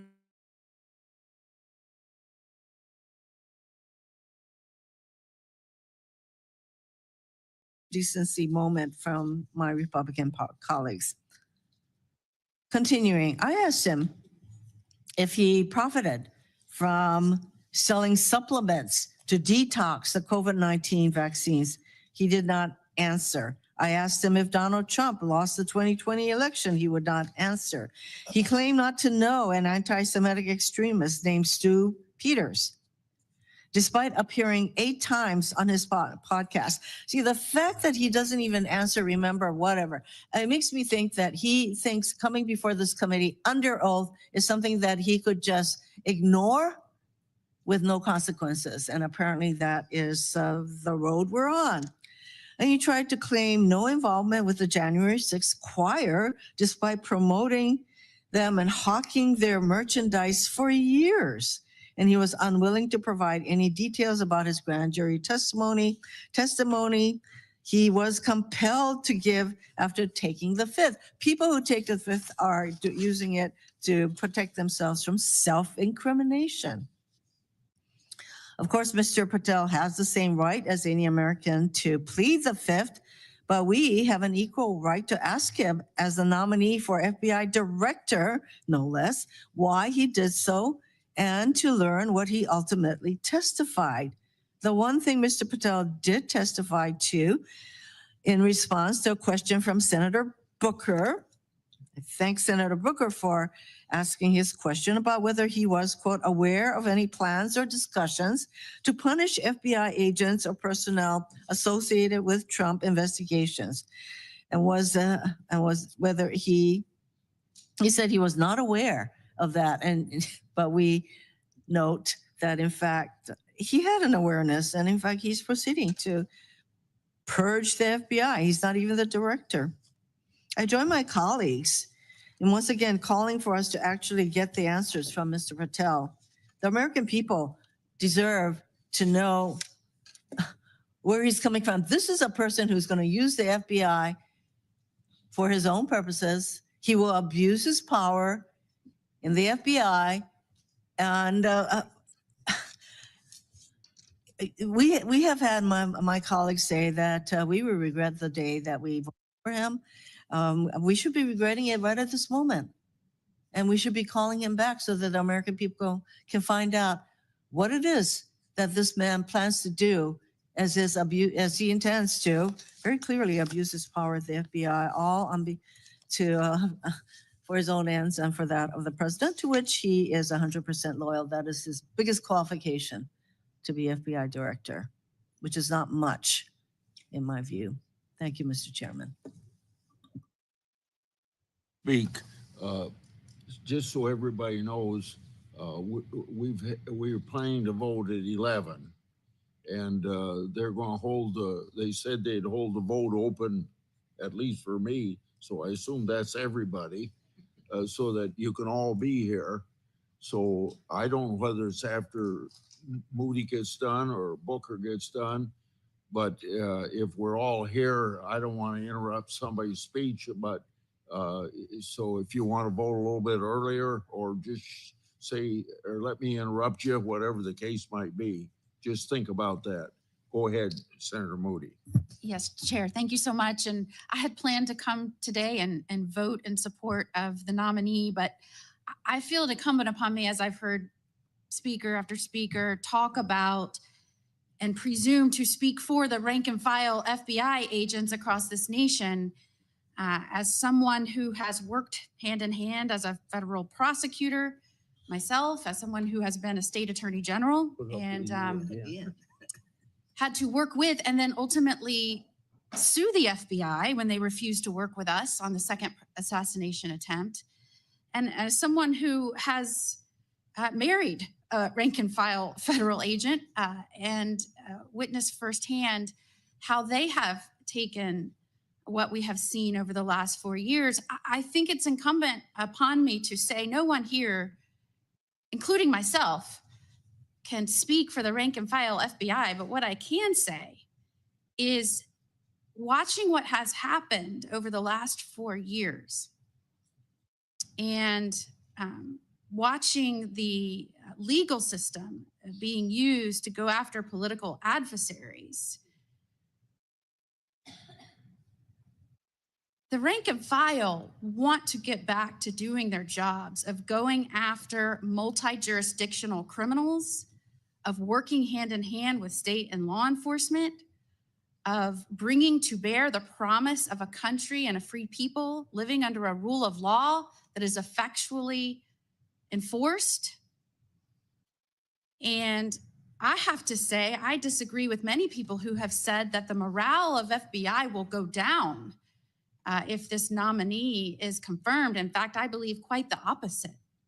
I believe they are ready to stand up and fight and get back to work on mission critical cases, and that morale will in fact go up. I have heard that Kash Patel is out for himself. If that is true, he is out for himself as an American, as someone who believes in the promise of this country, of what its agencies have been created to ensure, and that is to protect the people and their rights, the autonomy of our states. And I believe he will bring to bear that passion and enthusiasm and love of country as the FBI director. I have heard one of my colleagues say, "Why would you pick this person?" and quoted all kinds of things that he has said. Indeed, he is passionate in his love and his demonstration of love for this country. And maybe that is because he has served as a federal prosecutor and a public defender and a chief of staff for the Secretary of Defense and a deputy assistant to the president and senior director for counterterrorism on the National Security Council and as principal deputy to the acting director on national intelligence. Maybe it is through all those roles he has seen what this country has the ability to do to protect its people, and it has seen agencies go down the wrong path. He has said that he thinks that there should be less agents in Washington and more in the field doing their jobs. I think we could all agree with that. And the way he said it might not have been exactly the way we wanted to hear it, but that is what he means. That is what he means. And why pick this person? Because he does have that experience. I've heard questioned his experience. Well, he might not have served in the upper echelons of the FBI, but aren't we asking this agency to set a new course? Don't we want a non-traditional candidate at this moment in time with extensive federal experience? I also heard that it is concerning that those that were at the Capitol on January 6th, and I'm going to quote one of the colleagues who said they were on the loose, and that was concerning. I cannot tell you how many people are on the loose in this country right now that have surged into the country under the last administration. They are prior criminals or indeed have intent to do our country harm. They are on the loose right now because of the last administration. And you have to have an FBI director that is focused and targeted in attention to make sure that those individuals are sought after and rounded up. Indeed, we have DAs, mayors, commissioners, governors that don't care about the rule of law and have allowed crime to explode. So you have to have an FBI director that will fill that gap. You have to have an FBI director that understands that one of their missions is transnational criminal organizations and that the FBI has indeed the jurisdiction to go after those folks. You used the word and the description skunk at a picnic, that is how whistleblowers are treated. To some extent, when these new leaders get into these agencies and they're coming in with an objective view, a fresh perspective, wanting to do right by this country, it may be there are people in those agencies that need to scatter, that need to leave. If they have lost focus of the mission of the agency, if they have lost focus on who they are serving, this country and its people, they do need to go. And any director or any head of agency that we confirm as a Senate needs to go into those positions with that in mind. And I believe that is why Kash Patel will be confirmed by the Senate.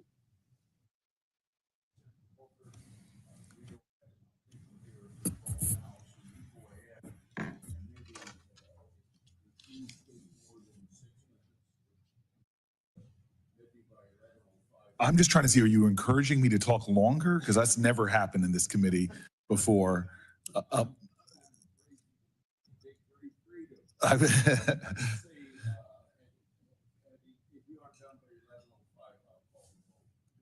I will try to go as quickly as possible.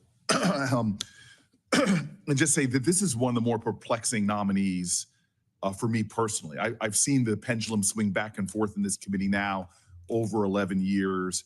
I've seen my colleagues on the other side of the aisle rightfully take up a politically charged tweet about a nominee, whether it's for the bench or for significant offices like this one, as have we. I've seen back and forth, but I've just never seen something like this for a candidate. And I'm surprised that there's not more people who are calling some of this out in the most objective way possible. I do not understand how we're moving forward at this point. It seems like we are. It seems like it's a fait accompli, because I was just told the vote is coming. But I just want to go through some of the things that, to me, are sort of stunning that we are dealing with. First and foremost, this idea of FBI employees, these incredible agents that we all respect, that were involved in a lawful investigation of criminal violations of federal law, or that federal law that was protecting us and our national security, that these folks are being targeted. And we know that is happening. I asked Mr. Patel if he knew of any plans to punish or retaliate against FBI agents and employees who worked on cases that President Trump didn't like. He claimed he didn't, but he should not be really believed. Not only because this is a history of lying that we've seen, but because the facts that we've been presented as a committee suggest different. The timing of the FBI purges, moments after the hearing we had, to me seems like an obvious implication upon this nominee. Ranking Member Durbin uncovered compelling evidence that Patel didn't just know about the FBI's plans to fire agents who were doing their job as directed, but that Patel not only knew about it, but he directed the purge. as an outside citizen. And if that's true, Mr. Patel has perjured himself before this committee, something I believe we would take very seriously. His trustworthiness is evident in his failure to disclose his work on behalf of the Embassy of Qatar to this committee. That is stunning. Work for which he possibly broke the law when he didn't file as a foreign agent. These are entanglements that this committee should take seriously, that we should investigate before moving forward. The financial disclosures we received after our hearing that we did not have a chance to ask him about show that Mr. Patel actually enriched himself by doing work for groups linked to Russia and China, foreign adversaries of our nation. I can't believe I need to say this, that as if it may be a question, but at a bare minimum, our FBI director should not have conflicts of interest with the Chinese Communist Party and Vladimir Putin, and we should have had a chance to ask him about that in open committee. That is just the most basic due diligence. Look, everything Mr. Patel has ever written and said, so much of, what he's written and said demonstrates that he is somebody that goes against the idea of integrity and independence that the FBI wants. He has gone far, as my colleagues have said, posting the most outrageous politically charged things. I'm disbelief that of all the incredible people that could run this agency, that this is somebody that we would pick. But my concerns really have to do about Mr. Patel's testimony before this committee. No one can claim surprise when he does exactly what he's promised to do in a lot of these politically charged writings. We have credible evidence that he is already enacting this idea of revenge against FBI agents who Mr. Trump does not like. We have credible evidence that he committed perjury when he told this committee that he wasn't aware of these plans to fire FBI personnel. He later changed his answer when answering the committee's questions for the record. Suddenly he said he went from I don't know to I don't recall whether he plans to fire FBI personnel. And this was what he was saying over and over again. He does not recall. I don't recall. Not long ago, the fact that he lied about not knowing a white nationalist podcaster when he appeared on his podcast, not one time, not 3 times, not 5 times, but he appeared on his podcast 8 times. Yet he said he did not know who this person was or did not remember. This to me is a continued pattern that is disqualifying. It would be, to me, something all of our colleagues in this room would say, hey man, you're not being straight, honest with this committee. Listen, lies like this are misleading and dishonest, especially with an institution that has a reputation for that kind of integrity. His refusals to share what he said before the grand jury is another example of, to me, unacceptable non-answering. His case about handling sensitive national security documents. It's the kind of information FBI directors are responsible for safeguarding. He played a role in that. He spoke before a grand jury. His testimony should be something shared with this committee. And his alarming bad memory about what he testified, to me, is just incredible. When asked whether he discussed with anyone the firing of the Assistant Director of Counterterrorism, he said, not that I recall. Did you know that the FBI officials and rank and file agents would be fired before he testified? Not that I recall. Were you aware of the review of FBI personnel who worked on January 6 cases? Not that I recall. Can anyone with a straight face sit here and say that that is an answer, that he is not misleading this committee? This is unbelievable if he doesn't recall that. In fact, his inability to recall such information, to me, speaks against his qualifications for a job if he's not recalling things of such importance. This committee should ask for better from this, from any nominee, from a Democrat or Republican president. This is stunning to me. We are here to serve the American people and their interest. This person has obfuscated, has lied, has shown an utter lack of character and straightforwardness with this committee. It is just obvious to me, of all the people that this president has nominated, I voted for many of them. This stands apart from what this committee should demand from anyone coming before it. I appreciate the desire to defer to a president on their nominees, This is why I have voted for many of Mr. Trump's nominees in this time that he has become elected president. But it is our constitutional duty to ensure that the president's nominees are fit for public office. This vote should not boil down to partisanship. It should really be about the objective understanding of someone who has performed and testified in this manner should be allowed to ascend without further questioning, further investigation of some of these issues that I brought up. I am very disappointed by this moment. I'm actually stunned by the fact that we are going to have a straight party line vote on someone who is so clearly unqualified for this office, who so clearly misled this committee, who so clearly has many areas of his background that this committee has not thoroughly explored that point to some serious potential for conflicts or worse.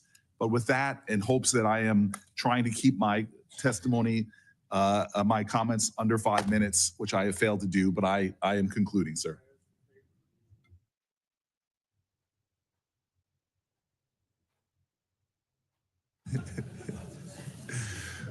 Mr. Chairman,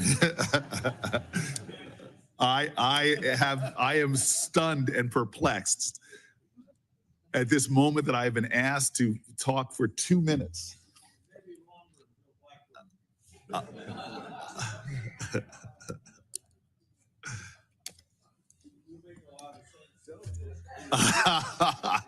For the record, the chairman has said that I make a lot of sense.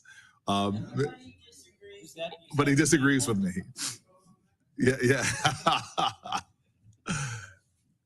Mr. Chairman, I'm going to cede to you. If you would like to filibuster, you're welcome to. I'm sure that the committee of this committee would allow you to sit here quietly.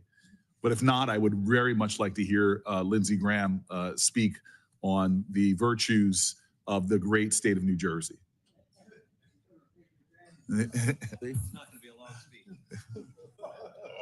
Wow. New Jersey. Wow. My brother-in-law is from New Jersey, and we like him a lot. That I will take that as a testimony. Thank you, sir. And happy birthday to Dick Blumenthal.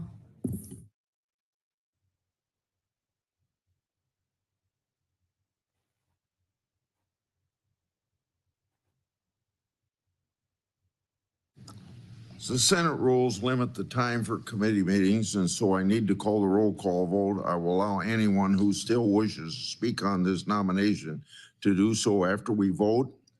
On the favorably reporting the nomination of Kash Patel to be Director of Federal Bureau of Investigation, the clerk will call the roll. Mr. Graham. Aye. Aye.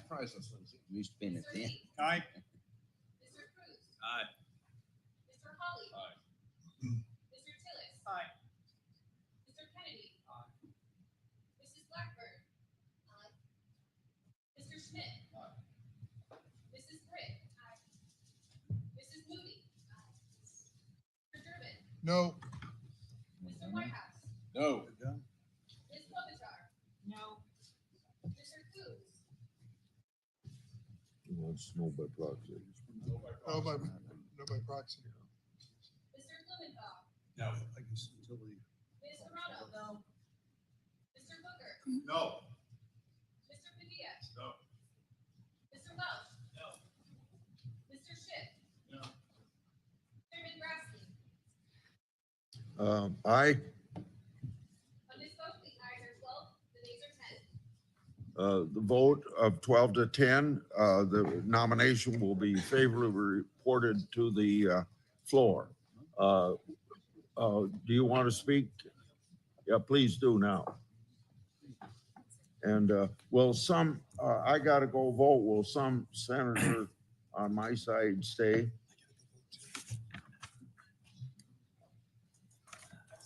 Thank Okay. you.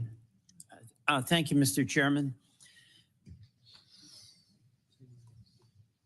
I believe that this country, in this Congress, is in the midst of what has been a slow-moving but rapidly accelerating constitutional crisis.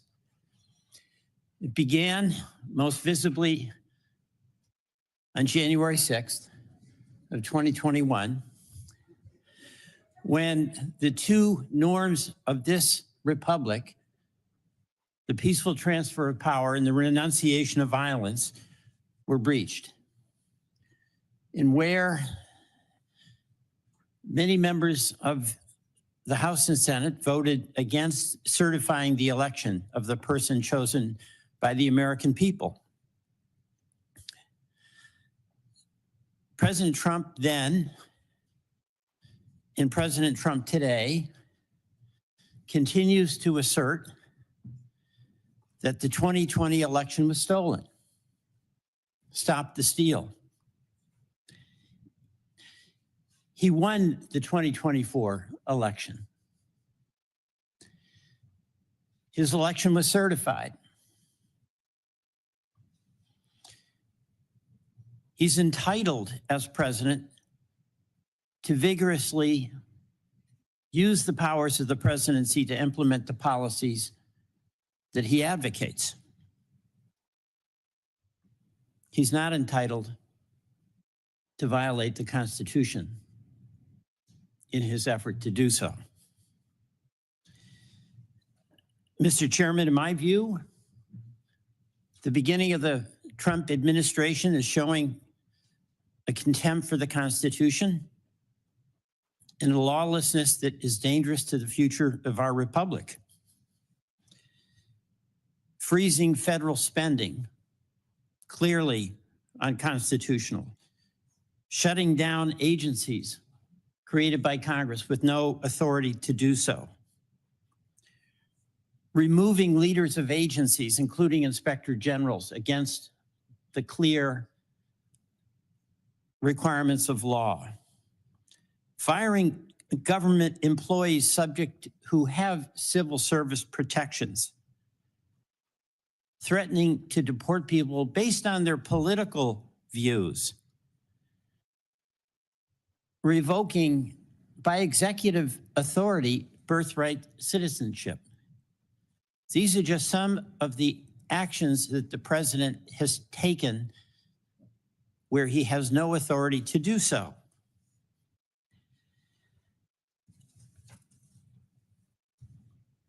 On Monday, a federal judge said that the White House defied his order to release billions of dollars in federal grants, marking the first time a judge has expressly declared that the Trump administration is disobeying a judicial mandate. This country is headed into a situation where, in addition to acting without authority, the president is indicating he will defy rulings from the third branch of our government, the judiciary. Vice President Vance has made very clear his point of view on this. Judges aren't allowed to control the executive's legitimate powers. Of course, under our Constitution, since Marbury versus Madison, the court is the final arbiter of what is constitutional or what is not. My colleagues, my view of this is that the administration is showing maximum contempt for core constitutional values, including, most importantly, the separation of powers.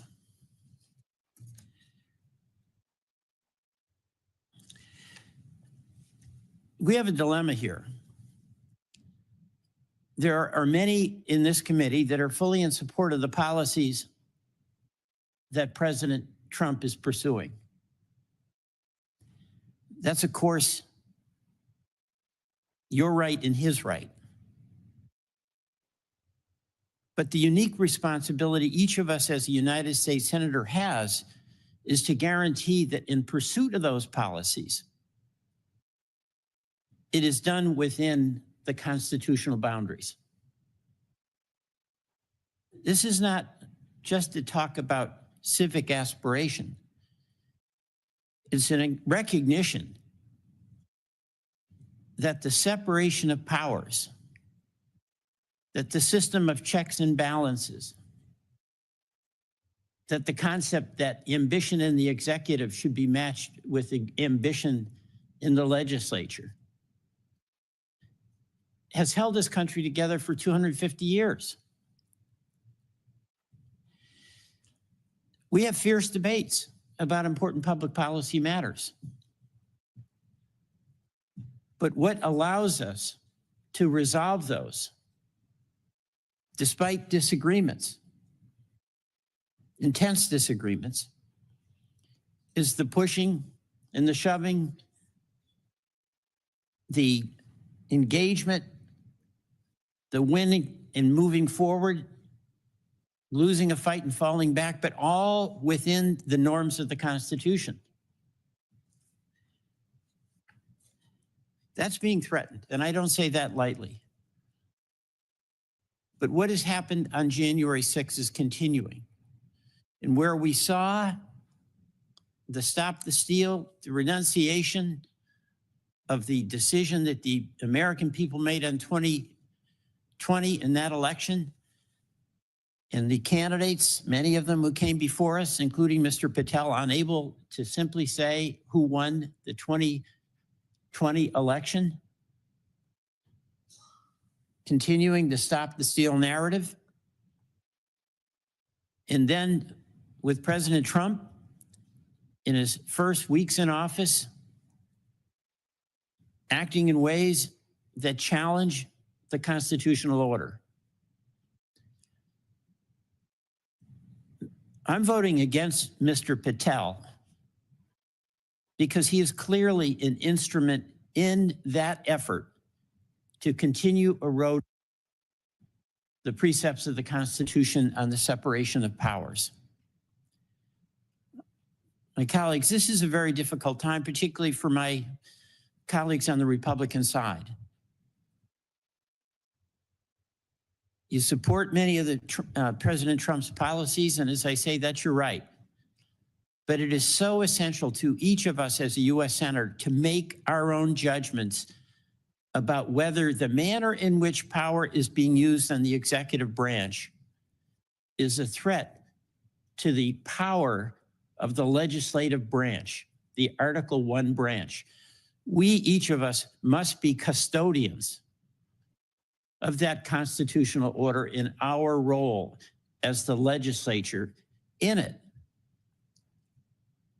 Tough judgments that have to be made. My judgment is that the president is showing absolute contempt for the United States Congress. And the next stop is contempt for the United States judiciary. I cannot vote for a person who signed on to that agenda. I yield the floor.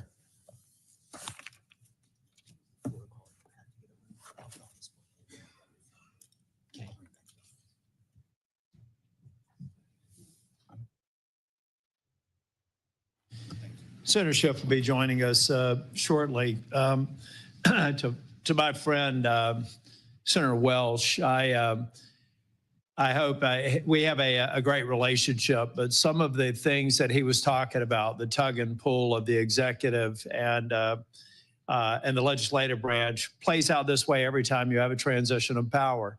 The best example I can use is a very current example right now between a Democrat governor and a Republican legislature in the state of North Carolina. We have a new governor who in his first 90 days is probably going to do, as he should, push the boundaries of the executive branch. That's their job. The same thing with President Trump. We need to continue to assert that there are very clear differences enshrined in the Constitution between who has authority, but to pretend that that just occurred in this administration is looking past the endless speeches that were made over the last 4 years about President Biden stretching his authority, being challenged in court, et cetera. So I don't think that this is new. And I do believe that getting back to Mr. Patel, that he's been treated unfairly. I had some posters here I'm not going to use, didn't even intend to speak until we determined that we need to allow more time for Mr. Schiff. But I heard a lot of people say in their comments, if the allegations are true. Now, this is coming from my colleagues on the other side of the aisle. So they're not 100% they're sure, but it sure certainly fits comfortably into a narrative in opposition to Mr. Patel. We heard a video reference, I think, by Senator Whitehouse about, I think it was Senator Whitehouse, one of the members here, talking about the chopping of logs of the people on the so-called enemies list, which was an index to a book that Mr. Patel wrote and published. If you kept watching that same video that he didn't produce, and it was many years ago, you'll see that he was also chopping off at the end of the log, MAGA, Truth Social, and a couple of other logos. Yeah, just put that up real quick. So everybody conveniently stops, presses pause at the point to make their argument. But if they've gone a little bit further, they would have seen other things are coming off the log. So guys, let's be fulsome in our research or our response or our basis for opposing or supporting a nominee. I think Mr. Patel is going to come and fix an agency that I have great admiration for, that I still believe is the gold standard for law enforcement agencies in the world, in the history of the world. But to suggest that others should not be put under a microscope, I think is naive. I supported Chris Wray, and yet he disappointed me in that he is at the top of the agency and there were inappropriate investigations going along. I supported Merrick Garland when he was put forth by Senator Biden, and yet he's disappointed me with some investigations and activities in the DOJ that were absolutely inappropriate under his watch. Did he know about it? I don't know. But what I do know is he was the head of the organization, and at some point you have to hold people in these organizations accountable. I trusted Mr. Comey until he gave me a reason not to. So for people to think that we should keep the FBI as it is and not question some of the politically motivated activities, whether a Democrat or a Republican is in power, are either being naive or just waiting for the opportunity when that slant is in the favor of their own their worldview. I, for one, want the FBI to do the job it does very well and nothing more, never to be motivated by political retribution. I said to yesterday to a nominee, this needs to end. The political physics of for every action, there's an opposite and equal reaction is what is tarnishing the reputation of the finest law enforcement agency recognized that way worldwide. And we can do better. There were other people that were saying that Mr. Patel condoned the January 6th attacks. I asked him when he was sitting right there, does he agree with me that people that attack Capitol Police officers are thugs? And he said that if he were asked by the president to have given pardons to those thugs that attack Capitol Police officers, that his recommendation would have been no. And yet people want to pretend that he was okay with that, coming in as the head of the FBI. So folks, let's just be honest here. There was someone else who said, there was a Republican that said this is a shirts and skins exercise. I'm the one that said it. Because when you see Pam Bondi, who has personal relationships with people on the other side of the aisle, not get a single Democrat vote from this committee, then clearly we're in a shirts and skins posture. Not always, probably not even for the remainder of this Congress. But right now, I stand by that characterization. And we saw it play out again here today. So unless Senator Durbin has anything to say, we'll be at ease until Senator Schiff arrives.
keeping the committee in session, to give me an opportunity to weigh in on this nomination. Before I address Mr. Patel, I do want to address the continuing narrative about the weaponization of the DOJ, the supposed weaponization of the DOJ over the last 4 years, because to me it represents the most vigorous reinvention of history.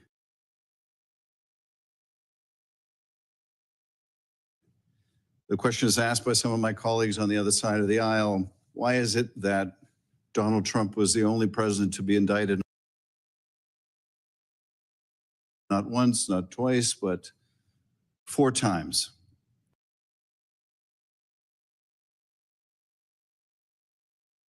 And isn't this, by definition, a double standard, a treating of this president differently because no other president in history has been indicted so many times? Well,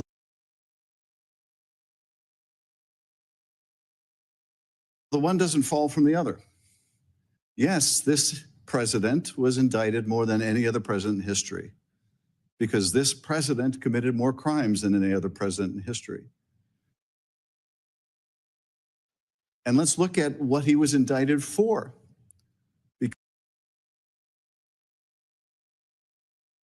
Because we can't just talk about this in the abstract.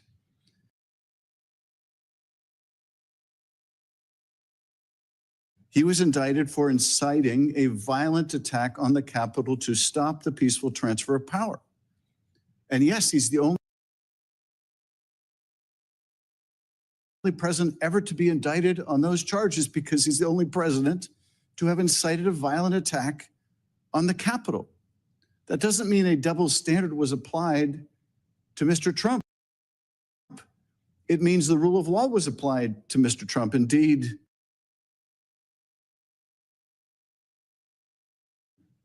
the fact he was charged was a vindication of the rule of law, that we are a nation of laws, not a nation of men. It was an affirmation of that principle, not its abrogation. The fact that Donald Trump was indicted for bringing hundreds of classified documents to Mar-a-Lago, for refusing to relinquish them, for participating in an effort to obstruct the investigation into their unlawful retention, doesn't mean some double standard was applied to him. It means the same standard was applied to him as anyone who willfully brought hundreds of classified documents home, refused to turn them over, and then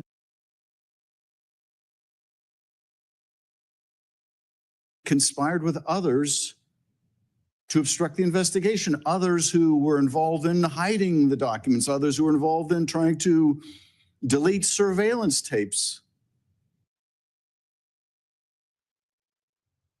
The fact that Donald Trump was indicted for making hush money payments to a porn star to hide this from voters before the election in violation of the campaign laws, the fact that he was the first to be indicted for that, well, probably means he was the first presidential candidate to be making hush money payments to a porn star to hide it from voters.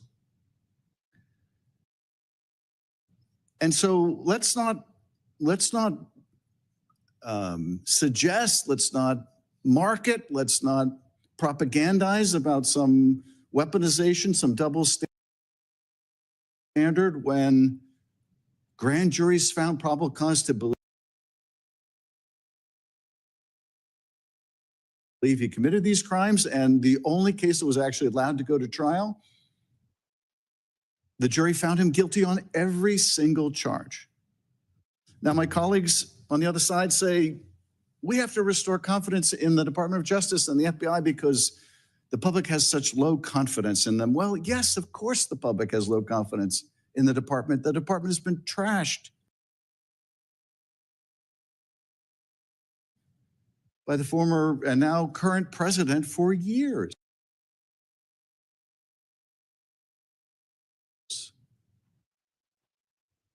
Of course, with that kind of circular logic, there's a low opinion of the department and the Bureau because it's been trashed for years. And why has it been trashed? Because the people of the Department of Justice and the FBI had the audacity to believe what we were saying. That is, there is one standard for the rule of law. It applies to everyone equally. It even applies to the high and mighty. It even applies to the President of the United States. I've worked with the FBI since I was a prosecutor more than 30 years ago. They're the finest law enforcement agency in the country. I don't think they have any near peer. They are the best of the best. And to see what they're going through now with this purge, this witch hunt, is just awful for such dedicated public servants. And it's not just, as many of my colleagues have been emphasizing, it's not just that they were assigned cases they had no discretion about taking. Yes, that's true. But it's not just that. It's the fact that these cases were also deeply legitimate cases involving people who violently attacked this building, including, by the way, a prosecutor named Emil Bove, one of the guys leading this witch hunt. It was just revealed at the Southern District of New York, where he was working at the time, was one of the aggressive prosecutors working with the FBI on these January 6 cases. Now, he's the guy helping to lead the Inquisition in the FBI, the purging, the witch hunt. So this is what we're doing to the FBI right now. Now, Kash Patel was asked in committee, and he was asked after committee. We've already talked about what he was asked in committee. Let me just read the questions I asked him for the record and his answers. And bear in mind, this is just a few days after his testimony, or immediately after his testimony. And I asked, it has been reported that senior career officials across DOJ have been reassigned or fired since President Trump's inauguration. More than a dozen officials who worked on the special counsel team that investigated Donald Trump and two separate criminal cases were fired by Acting Attorney General James McHenry. Within the FBI, senior leaders were ordered to retire, resign, or be fired by February 3rd, 2025. Question, were you aware of these personnel moves before they occurred? Answer, not that I recall. Were you consulted by anyone at the White House, DOJ, or FBI about any of these personnel decisions? Answer, not that I recall. Have you had any conversations with the White House, DOJ, or FBI about these or other personnel moves at the FBI? Not that I recall. Okay, it's one thing if we're talking about events that happened 2 years ago or 4 years ago or 10 years ago. It might be appropriate to say, not that I recall. These were things, conversations he was asked about that happened days or hours earlier. He really doesn't recall whether he talked to people at the White House about firing people at the Department of the FBI? Are we really to believe he doesn't recall? And now,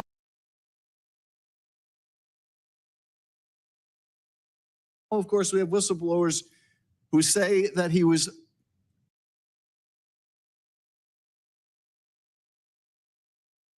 leading these firings.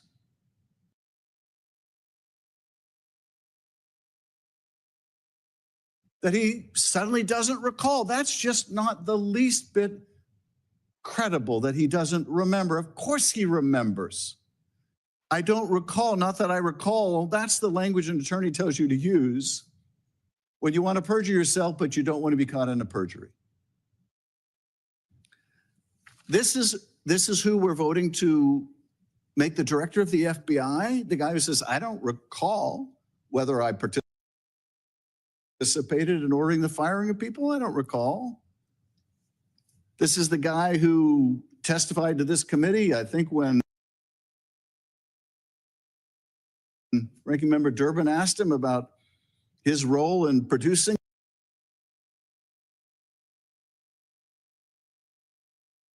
song with the people who attacked police on January 6th. I had nothing to do with the recording, he told us. Of course, we know because it was recorded. There he was on Steve Bannon's podcast saying, yeah, we took the recording to the studio, and yeah, we digitized it, we mastered it, we. And when he's confronted with this during the committee, he gives us the novel defense, we doesn't include me. We doesn't include me now. I don't know what's worse, the fact that Kash Patel wanted to take credit for making a song with convicted felons who attacked police officers, or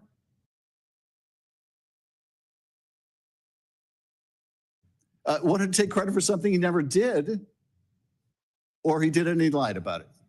But either way, it's pretty damning for anyone, let alone someone who would be the director of the FBI.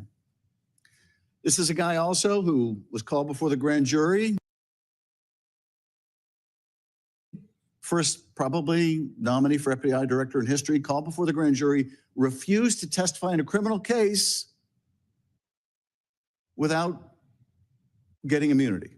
Plead the fifth, demanded immunity. This is going to be the FBI director, a guy who won't testify in a case investigated by the FBI without getting immunity?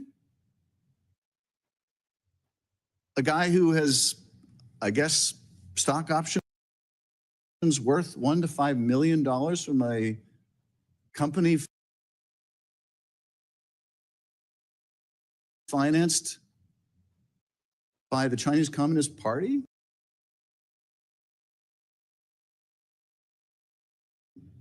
And we still don't know what he did to earn $1 to $5 million from a company affiliated with the Chinese Communist Party, who made money from some Czechoslovak group, an arms conglomerate with ties to Putin. We still don't really know what he did to earn money from them either. This is really astounding that we are where we are. I've known Kash Patel since he was a staffer for Devin Nunes. He is not someone you would ever think of when you think of fidelity, bravery, integrity.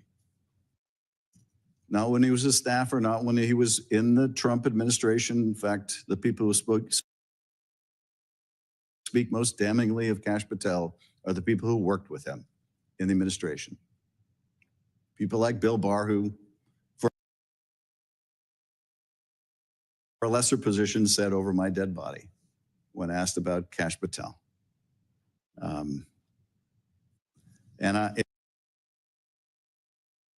It is just a tragedy for the FBI that it comes to this.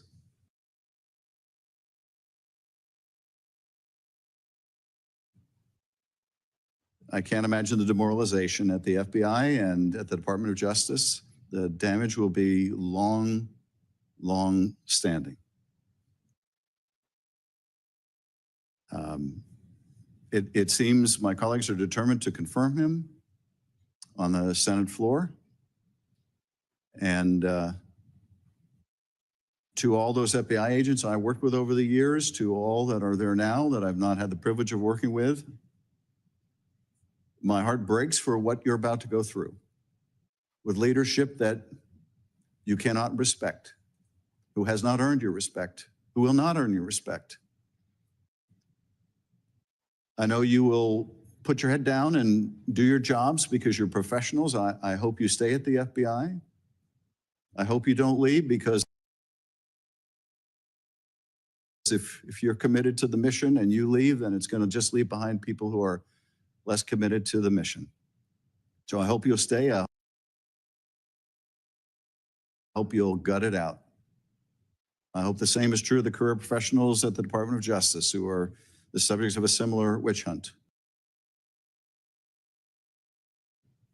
I spent almost 6 years in that department. I venerate that department.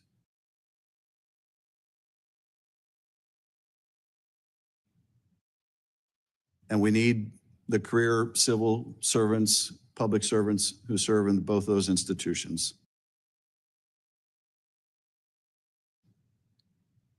But it will be a sad day indeed when we confirm the likes of Kash Patel, knowing what we are getting. We will have no one but ourselves to blame. Mr. Chairman, I yield back. I will close with this commentary. We've talked about and listened to people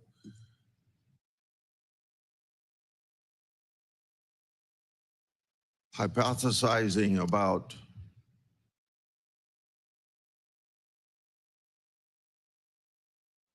Patel taking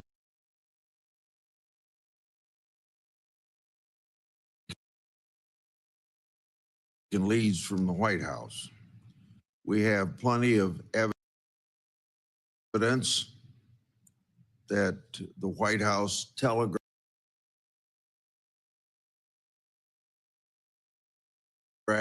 to the Department of Justice about these prosecutions. We have Biden complaining that Garland didn't start soon enough. And then you have this coincidence of Trump announcing for re-election in December 2022. And then all of a sudden in 2023, you have 4 indictments. What a coincidence.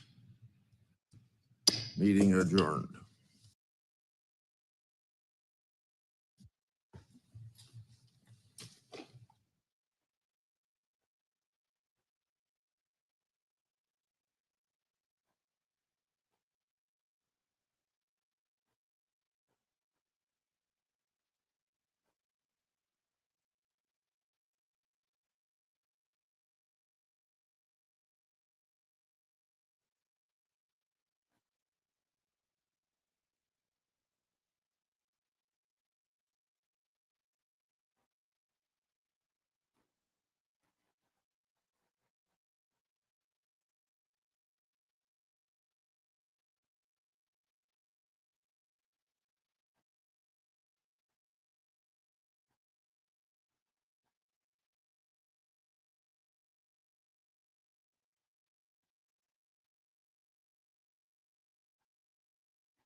you.